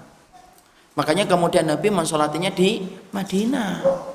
Tapi kalau sudah ada orang yang meninggal, sudah ada yang mensolatinya di tempat kampungnya, sebenarnya tidak usah perlu sholat gaib. Walaupun kalau ada yang sholat gaib tidak apa-apa, tapi pendapat itu lemah. Tapi termasuk perbedaan. Tapi kemudian di situ akhirnya kita paham sholat gaib semacam itu kedudukannya. Itu yang ketujuh, kita selesaikan. Yang kedelapan. Yang kedelapan termasuk di antara orang-orang yang mereka itu akan mendapatkan syafaat, yaitu adalah orang-orang yang mereka membaca surat Al-Mulk. Kan sudah Ustaz disebutkan tentang Quran, nah, itu secara umum. Ini secara khusus. Orang yang membaca Al-Quran secara umum akan mendapatkan syafaat. Betul. Rasulullah SAW mengatakan iqra'ul Qur'ana fa innahu ya'ti yaumal qiyamati syafi'an li ahli. Baca Quran, sesungguhnya Quran itu kelak menjadi syafaat bagi orang yang membacanya. Itu dalilnya umum yang kita sudah sebutkan nomor 4 kalau tidak salah. Adapun ini disebutkan secara penyebutan khusus, yaitu apa? Membaca surat Al-Mulk. Maka kemudian dalilnya dulu kita bacakan supaya kita paham. Maka sampai kemudian Rasulullah SAW mengatakan suratum minal Quran fihi salasuna ayatan tashfa' li sahibiha hatta yughfar lahu wa qala tabarakalladzi biyadihil mulk fa akhrajathu minan nar wa adkhalathul jannah. Rasulullah itu termasuk salah satu laki-laki di antara para nabi yang selalu merutinkan membaca surat Al-Mulk sebelum beliau tidur. Jadi termasuk kebiasaan Nabi ketika malam beliau berwudu, beliau mematikan lampu penerangan rumahnya dengan baca bismillah, dia kemudian mukul-mukulkan tempat tidurnya membaca bismillah, baca Al-Ikhlas, Al-Falaq, An-Nas dan ayat kursi. Dan termasuk kebiasaannya Nabi dalam satu riwayat yang sahih, sesungguhnya Rasulullah SAW sesungguhnya beliau senantiasa merutinkan untuk membaca surat Al-Mulk sebagaimana hadis riwayat Imam Tirmidzi. Makanya Nabi kemudian mengatakan fihi, di dalam Al-Quran itu ya salasuna ayatan, ada satu surat yang kemudian jumlahnya itu 30 ayat, yang mana bagi orang yang membacanya dan merutinkan untuk membaca surat Al-Mulk, maka sesungguhnya yughfar lahu, dia itu akan diampuni oleh Allah secara khusus ketika dia merutinkan surat Al-Mulk. Kemudian Nabi membacakan apa? Tabarakalladzi biyadihil mulku wa huwa ala kulli syai'in qadir. Ayat yang pertama dalam surat Al-Mulk. Berarti surat Al-Mulk itu kemudian memiliki keutamaan double. Keutamaan secara umum, dia bisa memberikan syafaat bersama Al-Baqarah, Ali Imran, Al-Maidah dan yang lainnya. Tetapi kemudian ada keutamaan yang kedua. Keutamaan yang kedua, dia secara khusus disebutkan oleh Nabi merupakan surat yang mampu bisa memberikan syafaat kepada orang yang membacanya. Surat Al-Mulk gitu. Dan Nabi membacanya sebelum beliau itu kemudian tidur. Ya. Makanya kemudian disinilah kita mendapati dalam beberapa keterangan para ulama, dalam keterangan yang disampaikan dari Imam Tirmidzi, maka Rasulullah SAW terbiasa untuk membaca Al-Mulk sebelum beliau tidur, dan kemudian beliau tidur dengan membawa surat Al-Mulk karena keagungan makna yang dimiliki oleh surat Al-Mulk. Ya. Dan ini kemudian harusnya menjadi perhatian. Boleh nggak Ustadz kita itu mengutamakan surat-surat tertentu daripada surat-surat yang lainnya? Boleh, tidak apa-apa. Kenapa? Karena mengutamakan ayat di atas ayat yang lainnya termasuk di antara perkara yang diperbolehkan di dalam Al-Quran. Allah berfirman, "Ma nansakh min ayatin aw nunsiha na'ti bi khairin minha aw misliha." Tidaklah kami hapus satu ayat lalu kami datangkan ayat yang semisalnya atau ayat yang lebih baik. Allah menyebut ayat yang lebih baik. Berarti di dalam Al-Quran ada surat yang lebih baik daripada surat yang lainnya. Iya. Itu Allah yang menyebutkan itu. Makanya kemudian surat Al-Baqarah tidak bisa disamakan dengan surat Maryam. Surat Al-Imran tidak bisa disamakan dengan surat Hud. Kenapa? Karena keutamaan yang dimiliki surat Al-Baqarah itu besar dibandingkan surat-surat yang lainnya. Sebagaimana surat Al-Mulk itu keutamaannya lebih besar daripada surat Nuh ataupun surat Al-Munafikun sekalipun. Kenapa? Dia punya keutamaan khusus. Karena tidak semua semua surat di dalam Al-Quran itu memiliki keutamaan khusus. Semua surat di dalam Al-Quran memiliki keutamaan umum. Keutamaan umum itu apa? Dibaca berpahala dan menjadi petunjuk dalam kehidupan. Itu keutamaan secara umum. Adapun keutamaan secara khusus itu apa? Keutamaannya secara khusus yaitu adalah beda-beda. Contohnya surat Al-Baqarah. Surat Al-Baqarah itu keutamaan khususnya apa? Yaitu mampu memberikan naungan kepada orang ketika nanti dikumpulkan di padang mahsyar bersama dengan surat Ali Imran. Surat yang paling utama itu salah satunya Al-Baqarah, Pak. Makanya kalau Bapak itu anak-anak saya wajibkan itu menghafalkan surat Al-Baqarah. Cuma masalahnya kan bukan anak saya. Dan kalau saya wajibkan menghafalkan surat Al-Baqarah, bulan depan tidak ada yang ngaji. Karena nggak pasti tidak ini. Padahal surat Al-Baqarah itu besar, besar. Nabi itu selalu tanya surat Al-Baqarah, Pak. Nabi itu nanya selalu surat Al-Baqarah. Jadi Nabi itu kalau kemudian ada satu pasukan akan pergi, Nabi mengatakan, ayyuhum yahfaz surat Al-Baqarah. Mana nih yang hafal surat Al-Baqarah? Ada seorang sahabat mengatakan, ana ya Rasulullah. Berarti nanya amal itu kadang-kadang boleh. Jadi boleh nggak kita nanya amal? Siapa yang tadi malam sholat tahajud? Jangan buru-buru komentar itu tidak sunnah pertanyaan itu. Enggak lah. Nabi aja nanya kok. Kadang-kadang itu boleh. Nabi nanya, siapa ini yang hafal surat Al-Baqarah? Ana ya Rasulullah. Ya sudah, kamu jadi amirnya kelompok ini. Nabi ketika kemudian menguburkan orang, Nabi juga nanya. Contohnya dalam perang Badar dan perang Uhud, yang meninggalkan banyak, tidak bisa satu jenazah satu lubang, hanya satu lubang diisi 3 dan 4 jenazah sekaligus. Maka Nabi ketika kemudian akan memasukkan itu, Nabi selalu nanya dulu, ayyuhum yahfaz surat Al-Baqarah. Mana ini yang hafal surat Al-Baqarah? Fulan ya Rasulullah. Masukkan dia dulu. Ditarik dia, dimasukkan dulu, didekatkan ke liang lahatnya. Paling dekat dengan Ka'bah. Kenapa? Dia pulang kepada Allah membawa hafalan surat Al-Baqarah. Kita ini apa ridho atau Pak? Pulang kepada Allah tidak membawa hafalan Quran di dalam dada kita, berarti jangan-jangan dada kita ini kuburan loh. Rumah yang tidak dibacain Quran itu kan disebut apa? Kuburan. Bawalah 1 surat, 2 surat, jangan 3 surat yang terakhir toh, terus bawalah itu Al-Baqarah gitu kita bawa, atau kemudian kalau tidak mampu Al-Baqarah, Al-Mulk lah yuk kita hafalin gitu loh, supaya kita pulang kepada Allah itu membawa sesuatu yang kita hafalkan itu Quran itu. Makanya masih ingat itu ada seorang syekh itu dalam satu daurah, ada dalam satu acara daurah ya, kemudian disiarkan live di TV dan itu akhirnya ada yang merekam, ada di YouTube. Itu ada seorang syekh itu ditanya sama salah satu penanya di acara TV itu, ada pertanyaan lewat telepon, Syekh, saya ini ditempatkan orang tua saya di kuburan. Syekhnya kaget itu, kamu umurnya berapa nak? 24 tahunan, 25 tahunan. Loh kok kamu ditempatkan di dalam kuburan? Orang tuamu masih hidup? Masih hidup. Orang tuamu miskin? Enggak, kaya raya.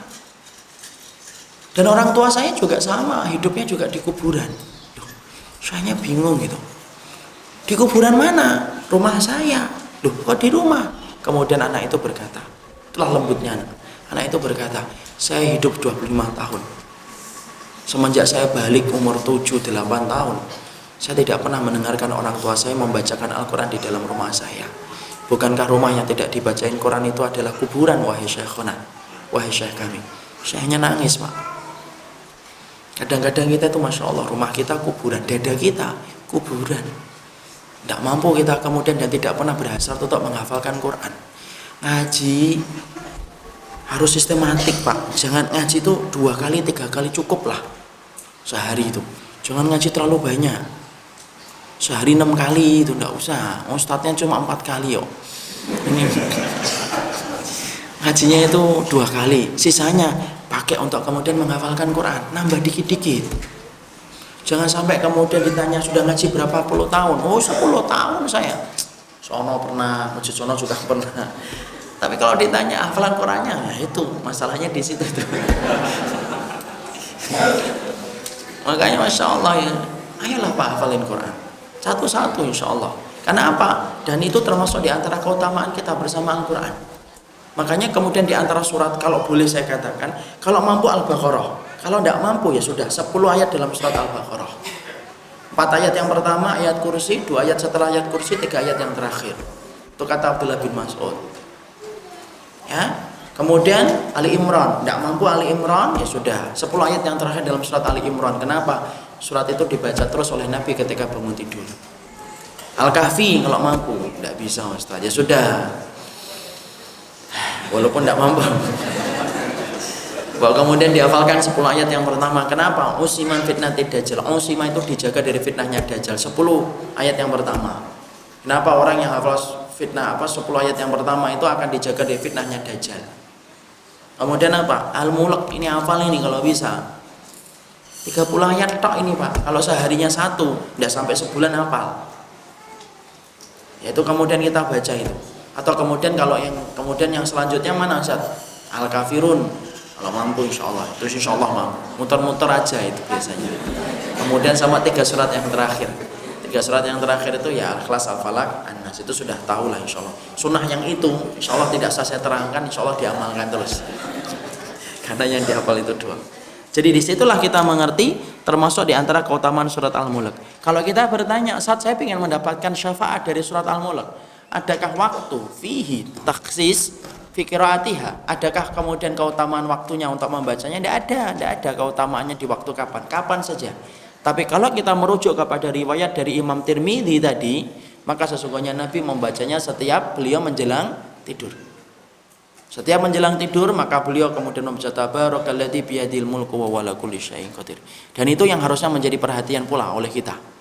Jadi menjadi perhatian oleh kita yaitu adalah ketika kita membaca surat Al-Mulk dan kita rutinkan, dan kemudian itu menjadi sebab syafaat dalam kehidupan kelak kita di akhirat. Ya.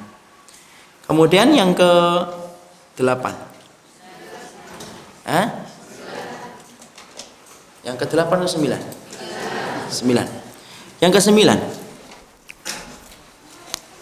Di antara perkara yang bisa memberikan syafaat kepada kita itu apa? Puasa. Ya, kita selesaikan ya pembahasan ini insyaallah supaya ganti judul gitu. Sudah setahun masih 10 syafaat. Oke. Maka kemudian yang ke-9, puasa. Puasa itu termasuk di antara perkara yang mampu memberikan syafaat. Maka kemudian Rasulullah, kita baca dulu dalilnya, karena omongan tanpa dalil dongeng yang tidak perlu didengarkan.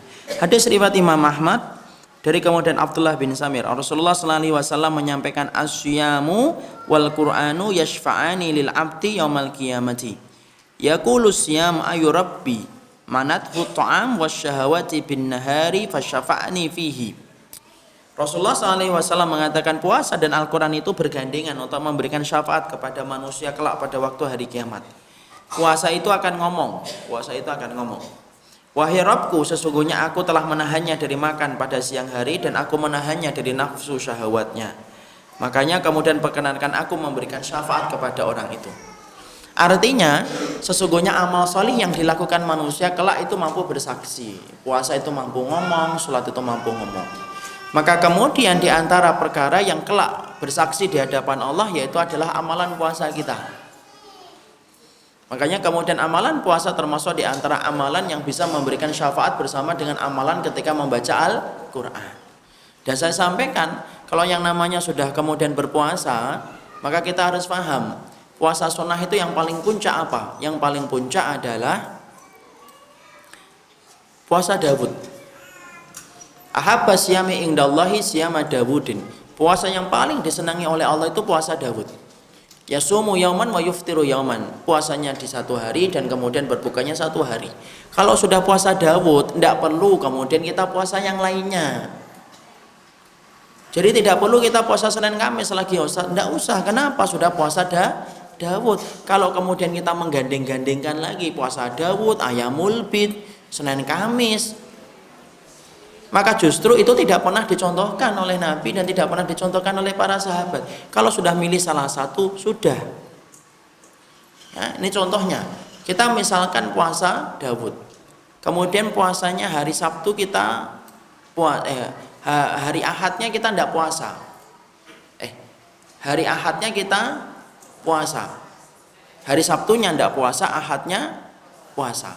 Kemudian jatuh Senin, sudah. Seninnya makan, jangan Seninnya kemudian puasa sekalian deh Senin Kamis, enggak. Kenapa? Kalau semacam itu namanya puasa, namanya wisol, dan wisol itu tidak diperbolehkan bagi umatnya Nabi. Wisol itu hanya boleh untuk siapa? Untuk Rasul, tapi tidak untuk umatnya Rasul. Dan itu termasuk di antara perkara yang menjadikan akhirnya puasa itu termasuk di antara puasa yang dimakruhkan. Kalau sampai bergandengan berhari-hari sampai kemudian kita tidak memberikan jeda bagi tubuh kita, maka sesungguhnya itu tidak termasuk di antara perintah sunnah. Para ulama lalu kemudian mereka mengatakan di dalam fatwa Lajnah Daimah, dalam fatwa ulama-ulama besar, kemudian dikatakan kalau seseorang itu sudah melakukan puasa Daud, maka tidak perlu melakukan puasa yang lainnya. Tapi boleh nggak menggabungkan niat kalau harinya itu barengan? Boleh. Itu namanya poligami niat. Ya. Sensitif ya, padahal saya cuma ngomong poligami niat.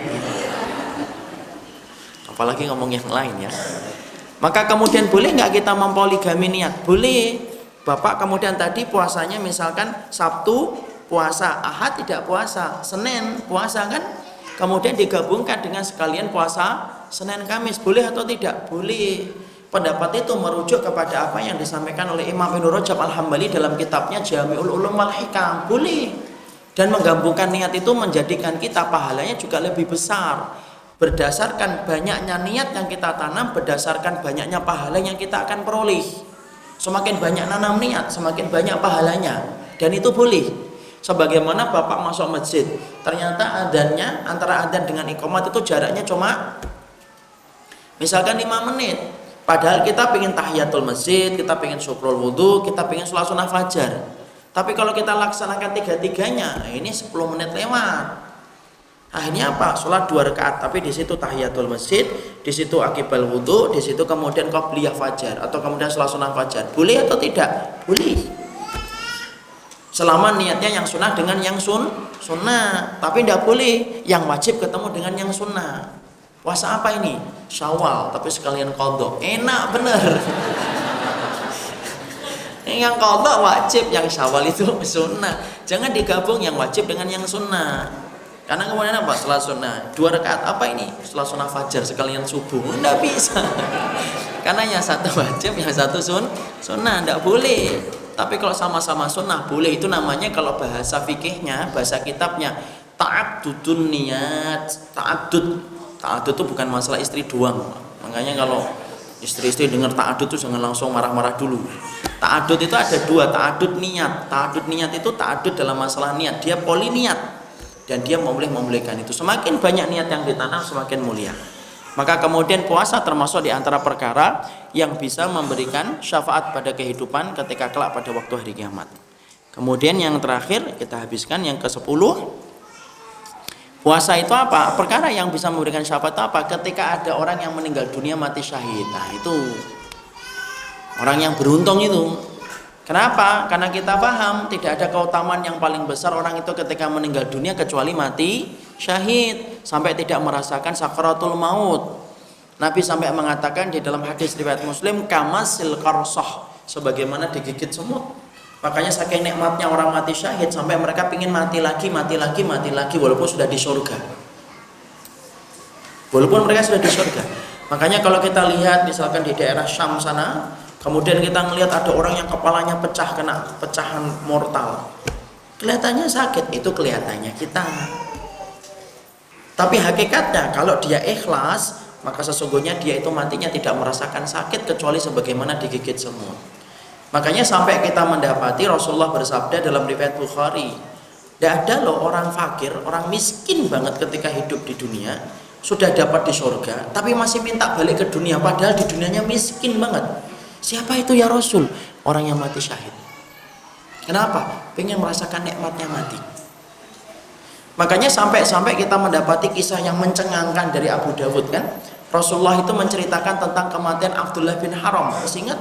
Abdullah bin Haram itu bapaknya Jabir bin Abdullah. Salah satu sahabat di antara 7 sahabat yang paling banyak meriwayatkan hadis dari Nabi itu Jabir. Sahabat senior. Dalam perang Uhud, bapaknya Abdullah bin Haram, nanti kapan-kapan bahas sirahnya Abdullah bin Haram. Saya senang sirahnya. Ya Masya Allah, semua sahabat itu luar biasa sirahnya. Sini nanti kitabnya sirah aja insya Allah. Abdullah bin Haram itu Masya Allah salah satu sahabat yang sudah sepuh, tapi tidak bisa dihalangi untuk berjihad. Itu Abdullah bin Haram. Makanya dalam perang Uhud itu sampai kemudian orang itu musyrik itu betul-betul mencincangnya.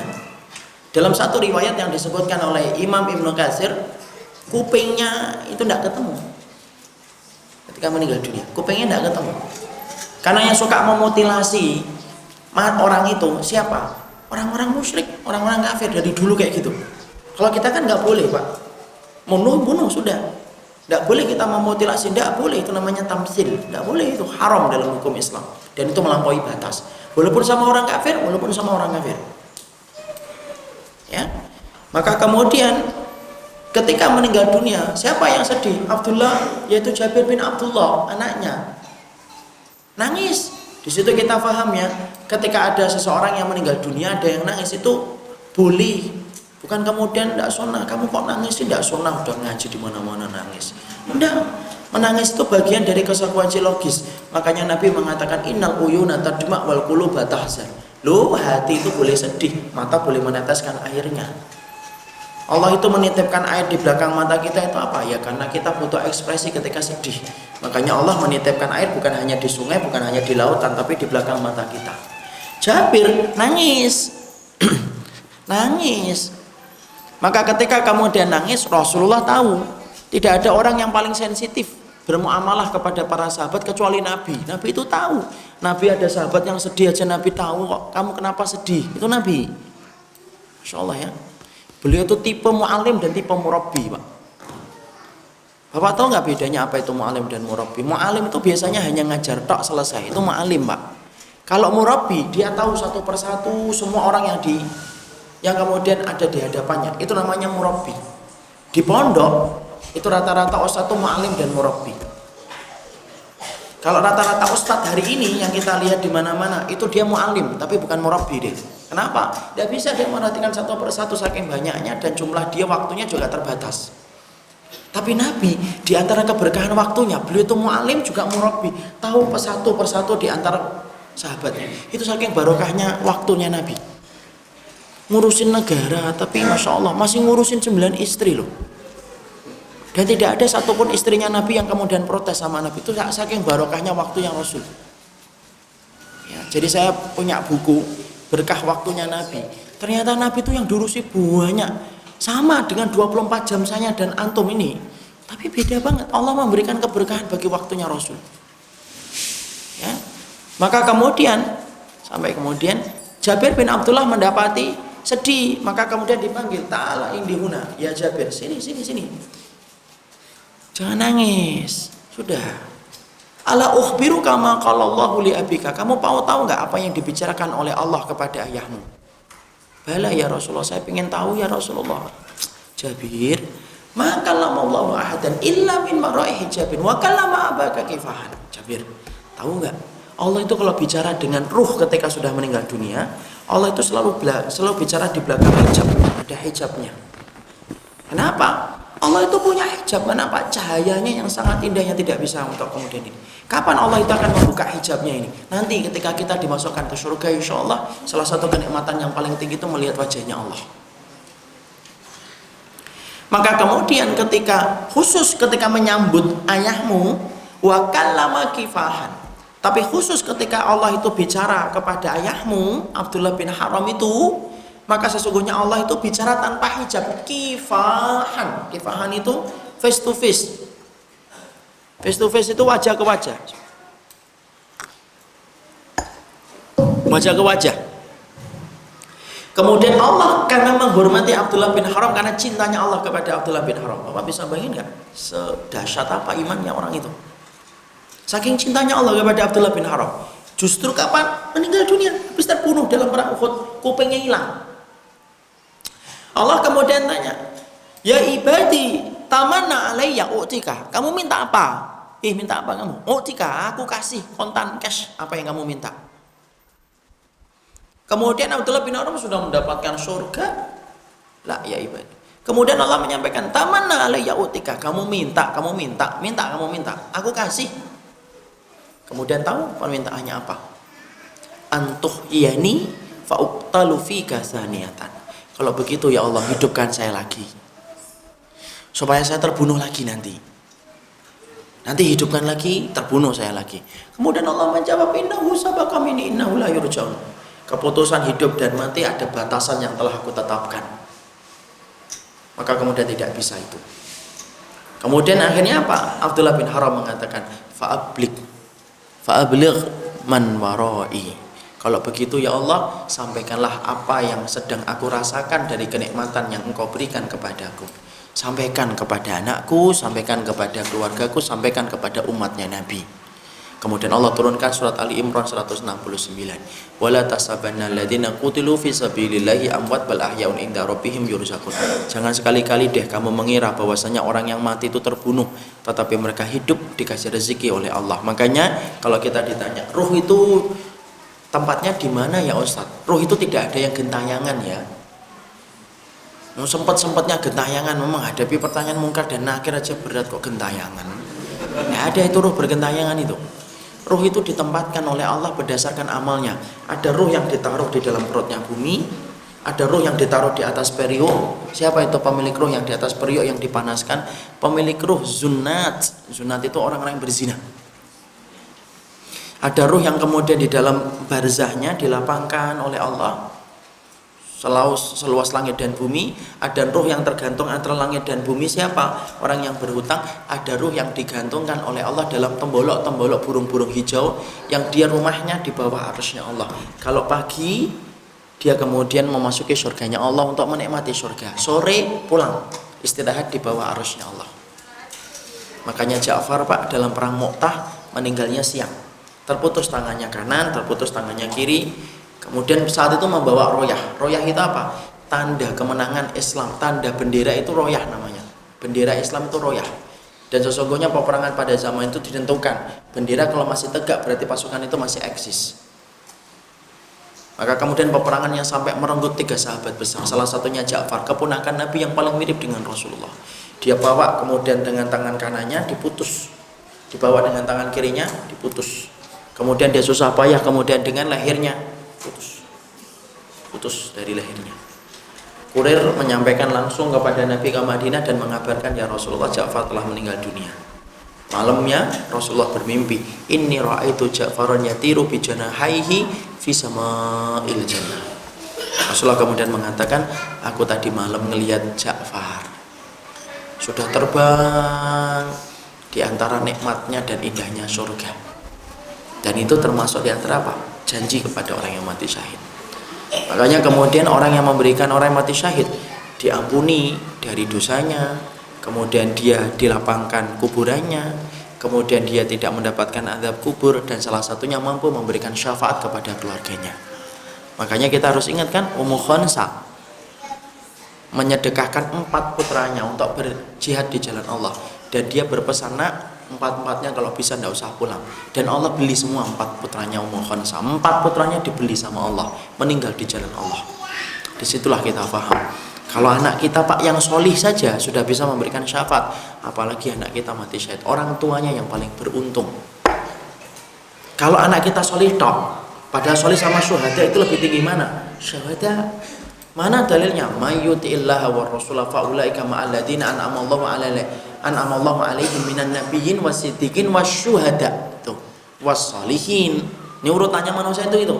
Minan nabiyyin, para nabi, wasiddiqin, para sahabat, wasyuhada. Orang yang mati syahid itu dekat dengan derajatnya para sahabat. Wassalihin, dan orang yang salih itu yang paling bawah. Makanya orang yang kemudian mendapati keluarganya mati syahid, keluarganya akan mendapatkan syafaat dari orang itu. Dan itulah yang menjadikan kita memahami 10 syafaat inilah yang disebut dengan syafaat am, syafaat yang ditetapkan dan bisa memberikan manfaat dalam kehidupan kita. Barakallahu fikum. Kita sudah selesai 10 syafaat yang kita pelajari, supaya kita kemudian akhirnya insya Allah kita menyelesaikan pembahasan ini. Dan insya Allah bulan depan kita sudah pakai kajian kitab, tidak tematik terus. Dan kita insya Allah akan memakai kajian kitab sirah. Sirah ya, sudah ada sirah sini? Belum. Dan kita akan belajar tentang sirah. Kemudian kita mulai dari sirahnya para sahabat, dari Abu Bakar, Umar, Utsman, Ali. Dan silakan bukunya. Buku yang kita akan pakai adalah buku sirahnya sahabat Syekh Mahmud Al-Misri hafizahullah ta'ala. Di situ kita akan belajar satu persatu sirah, gimana kehidupan sirahnya para sahabat, supaya kita ngerti dan supaya kita memahami, mencintai mereka, harus memahami bagaimana sifat mereka dalam kehidupan. Barakallahu fikum. Selesai juga pembahasan tentang masalah syafaat. Ini perjalanan yang cukup panjang, dari tahun 2016 sampai kita 2017. Dari saya sebelum menyalurkan bantuan sampai pulang dari menyalurkan bantuan. Akhirnya selesai pembahasan tentang masalah syafaat. Semoga Allah memberikan keberkahan. Semoga ana dan antum termasuk orang yang dimampukan untuk mendapatkan syafaat. Barakallahu fikum. Kita buka dengan tanya jawab. Ya, silakan Bapak. Dari Bapak. Assalamualaikum warahmatullahi wabarakatuh.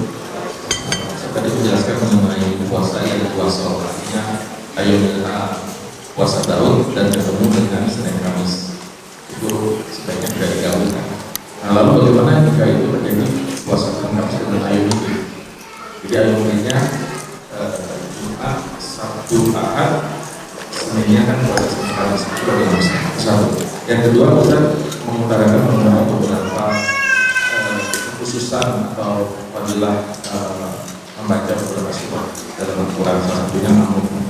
Lalu bagaimana dengan kelaziman masyarakat sekitar yang membaca surat Yasin pada malam Jumat? Karena ada juga yang mengatakan bahwa itu baca surat Al-Kahfi. Apakah benar surat Yasin itu jantungnya Al-Quran? Demikian. Salam. Bismillah. Bapak yang semoga Allah rahmati dan Allah berkahi. Yang pertama adalah bagaimana ketika kedudukan antara Ayyamul Bid dengan puasa Senin Kamis. Sebagian dari para ulama fatwanya apabila bergabung antara Ayyamul Bid dan kemudian puasa Senin Kamis maka diperbolehkan. Karena itu tidak terjadi setiap waktunya dan setiap saatnya. Berbeda kalau puasa Daud yang ketemu Senin dan Kamis itu visi berulang setiap pekannya. Ya kan? Setiap bulan bisa berulang. Maka barang siapa yang melazimi Ayyamul Bid, karena itu wasiatnya Nabi kepada Abu Hurairah radhiyallahu anhu, kemudian kita melaksanakan sunnah itu bertemu dengan puasa Senin Kamis, maka sesungguhnya ketika diurutkan dan diteruskan maka diperbolehkan, karena itu hanyalah kejadian 1 bulan sekali dan belum tentu dalam 1 bulan sekali terjadi yang semacam itu. Tapi kita harus paham ya Pak, kenapa kita disunahkan puasa Senin Kamis? Itu banyak pemahaman yang kurang benar. Bahwasanya banyak meyakini bahwasanya puasa Senin Kamis itu karena Nabi dilahirkan pada hari Senin, makanya kemudian puasa. Makanya ada praktek orang yang ulang tahun biasanya puasa. Tidak ada itu. Nabi puasa Senin Kamis itu karena pada hari itu adalah hari ditampakkannya amal kepada Allah dalam sepekan. Dan Nabi suka ditampakkan amalnya itu pada hari dalam keadaan berpuasa. Bagaimana tentang kedudukan masalah surat Yasin? Sebenarnya pembacaan surat Yasin dan surat Al-Kahfi itu hadisnya tidak ada kesepakatan para ulama, Pak. Bahkan dalam surat Al-Kahfi pun sama.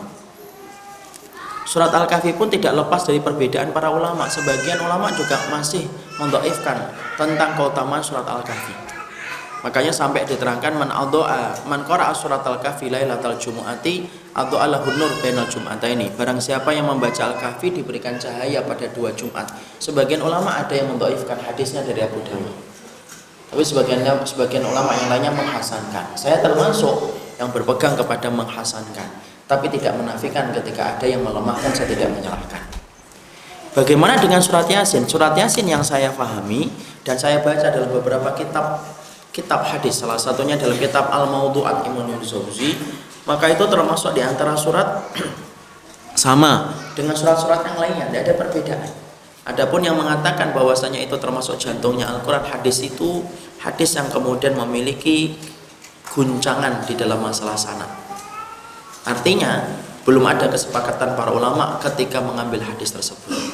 Tapi menurut ana, bagi kemudian kita adalah silahkan, yang terpenting tidak usah kalau misalkan kita tidak mau meributkan tentang itu. Yang terpenting apa? Baca Quran aja kalau hari Jumat.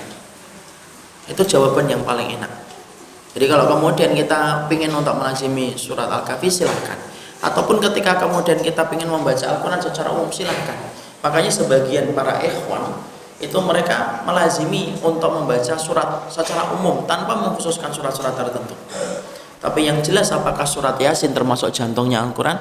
Maka jawabannya tidak, karena sesungguhnya hadisnya adalah hadis yang dikategorikan hadis yang belum bisa dikatakan hujah. Allah bisa. Ya. Berikutnya mungkin satu lagi buat bapak-bapak, terusnya ke ibu-ibu yang sudah bisa dimulai. Bapak, ambilkan tas itu. Tasnya bapak ya. Gak usah ada bapak, isinya ada bapak. Ini nanti kitab yang akan kita pakai ini. Qadarullah ya, kok bapak bawa ya. Tahu ya saya ngomong ini. Ini. Jadi surah sahabat nanti pakai buku ini. Tapi bukan tas ini loh ya. Jadi ini. Nanti ini ada berapa? 4 jilid ya? 3 jilid. Nanti kemudian ini kitab yang akan kita pakai. Insya Allah moga-moga bulan depan sudah saling membawa, jadi enak. Ya, tapi kalau saya sarankan kalau bapaknya beli, ibunya juga beli, jangan satu berdua. Lah, wong jilbab aja nggak berdua kok kita berdua. Assalamualaikum warahmatullahi wabarakatuh. Mengenai keberadaan orang munafik yang tidak boleh disolatkan dengan beberapa kriteria yang Ustaz sampaikan. Bagaimana dengan orang yang selama seluruh hidupnya dia tidak sholat? Apakah itu bagian dari munafik kemudian kita sholatkan? Karena sebagian saudara-saudara kita di kampung yang memiliki paham penjauhan itu biasanya secara sosial mereka bagus, tapi untuk sholat itu mereka tidak. Akhirnya ada sebuah perbedaan. Apakah kita boleh menyolatkan orang yang memang selama seluruh hidupnya tidak pernah sholat tapi dua sosialnya itu bagus? Antum memakai pendapatnya Imam Ahmad atau pendapatnya yang jumhur? Antum mau sebutkan dulu yang mana? Jumhur atau Imam Ahmad? Imam Ahmad. Imam Ahmad dikafirkan, orang semacam itu tidak boleh disolati selama kafir orang itu. Imam Ahmad bin Hanbal. Jumhur tidak mengkafirkan, tapi harus ditanya dulu kenapa dia tidak sholat. Kalau dia mengingkari kewajibannya kafir, dia kafir. Tapi kemudian orang semacam itu tidak layak disolati, tidak layak disolati. Makanya yang sholat siapa? Ya orang yang tidak sholat juga itu yang masuk. Kamu tidak sholat kan? Itu sama dengan tolong sholat. Ada kemarin tuh saya lihat, nah ini saya ingat ini. Ada itu saya lihat poster itu. Kalau kalian tidak mau mensolati orang-orang yang kena munafik, kami mensolati. Kemudian fotonya ada tahiyat akhirnya. Ini gimana sih? Mau buat poster tuh mau pintar-pintar dikit gitu.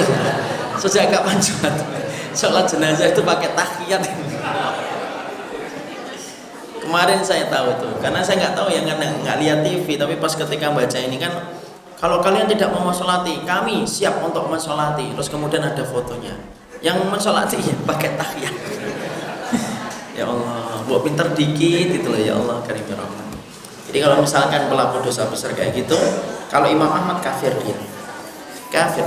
Makanya perjanjian antara diriku dalam orang itu adalah dalam kekafiran itu apa? Sholat. Barang siapa yang meninggalkannya maka dia kafir. Allah alam bisawab. Dari ibu-ibu ada pertanyaan? Kalau tidak ada saya berikan ke lagi. Tidak ada.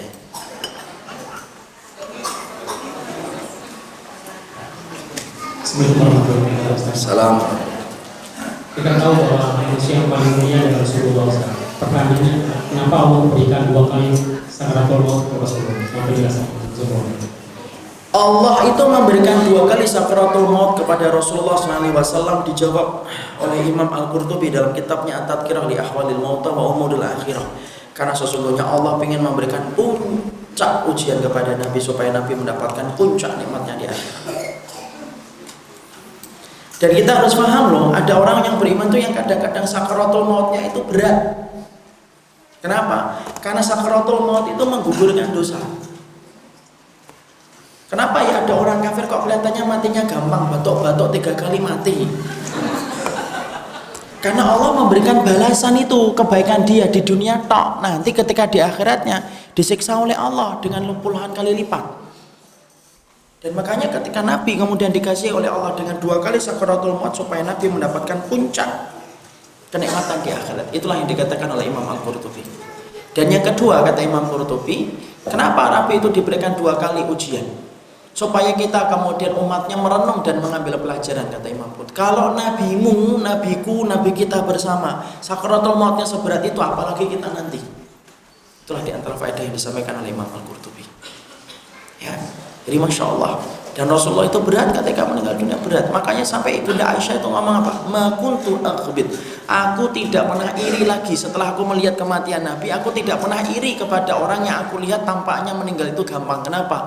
Karena aku tahu semua orang yang meninggal dalam sakaratul maut itu berat. Cuma kita ditipu oleh mata. Allah alam bisa. Ya. Makanya ujian orang yang beriman kenapa sih banyak Ustaz? Loh, kalau kita Pak tidak diberikan ujian Pak, ya kita ini terlalu betah di dunia. Tapi Allah nguji orang yang beriman terus-terusan itu kenapa? Supaya anak, antum dan semua orang yang beriman itu tidak betah di dunia dan menganggap bahwasanya dunia itu tempat meninggal, bukan tempat untuk tinggal. Kalau ada orang kok jarang untuk kemudian diuji, malah kemudian mikir, loh kok saya jarang diuji ya?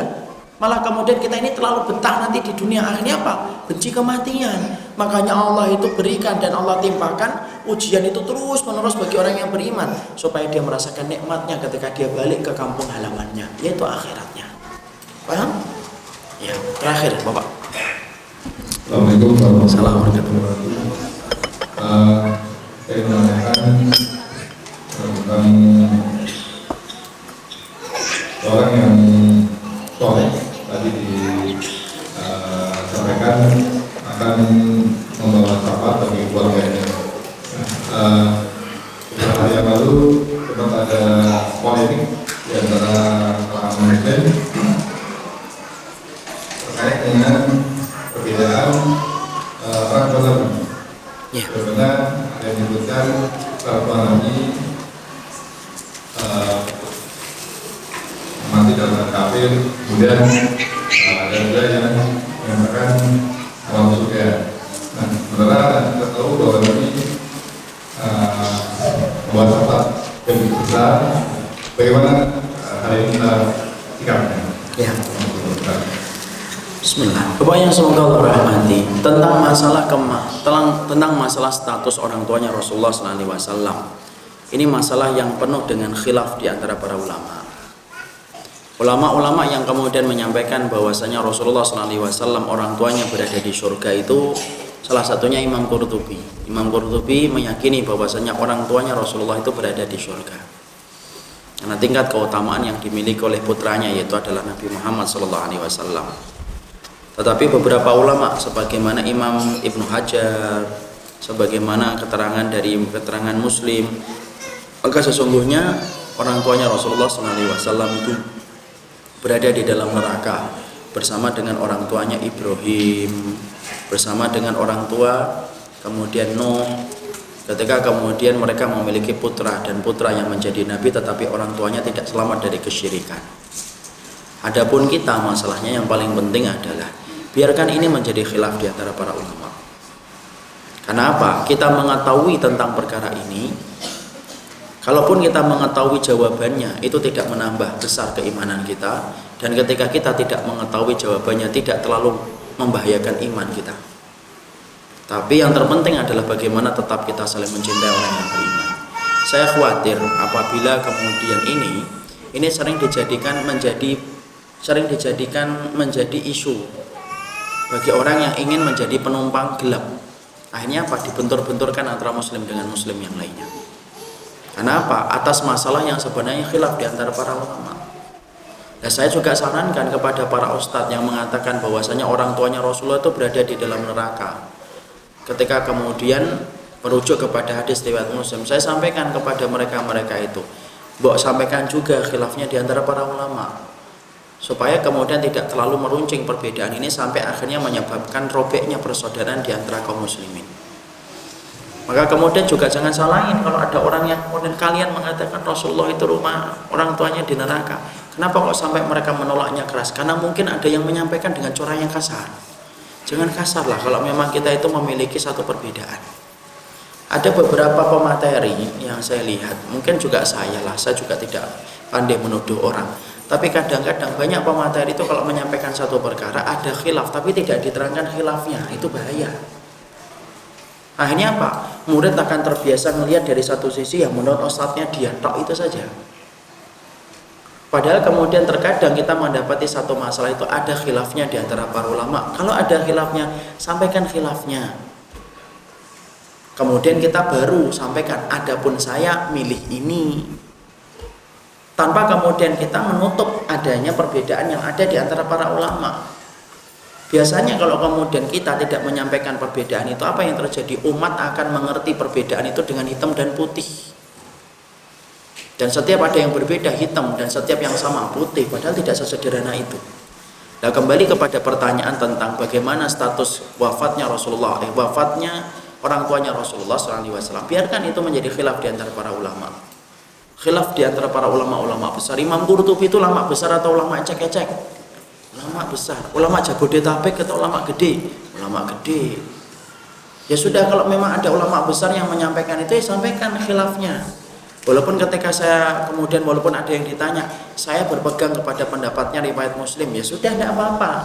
Tapi sampaikan ada khilaf di antara para ulama supaya kita tidak menjadikan umat semakin berjauhan. Dan sesungguhnya perkara itu yang kita harus paham. Kadang-kadang ada beberapa hal yang tidak perlu kita ketahui secara detail. Makanya Imam Qurtubi sampai mengatakan ada ilmu yang sifatnya ilmu la yanfa' wa jalhu la yadur. Ada sifat ilmu itu yang sifatnya mengetahuinya tidak terlalu bermanfaat, tidak mengetahuinya tidak terlalu masalah. Contohnya apa? Contoh nih. Nama wanita yang menggoda Nabi Yusuf itu siapa? Zulaikha atau tidak Zulaikha? Itu kan khilaf di antara para ulama. Tidak usah difikirkan terlalu dalam gitu.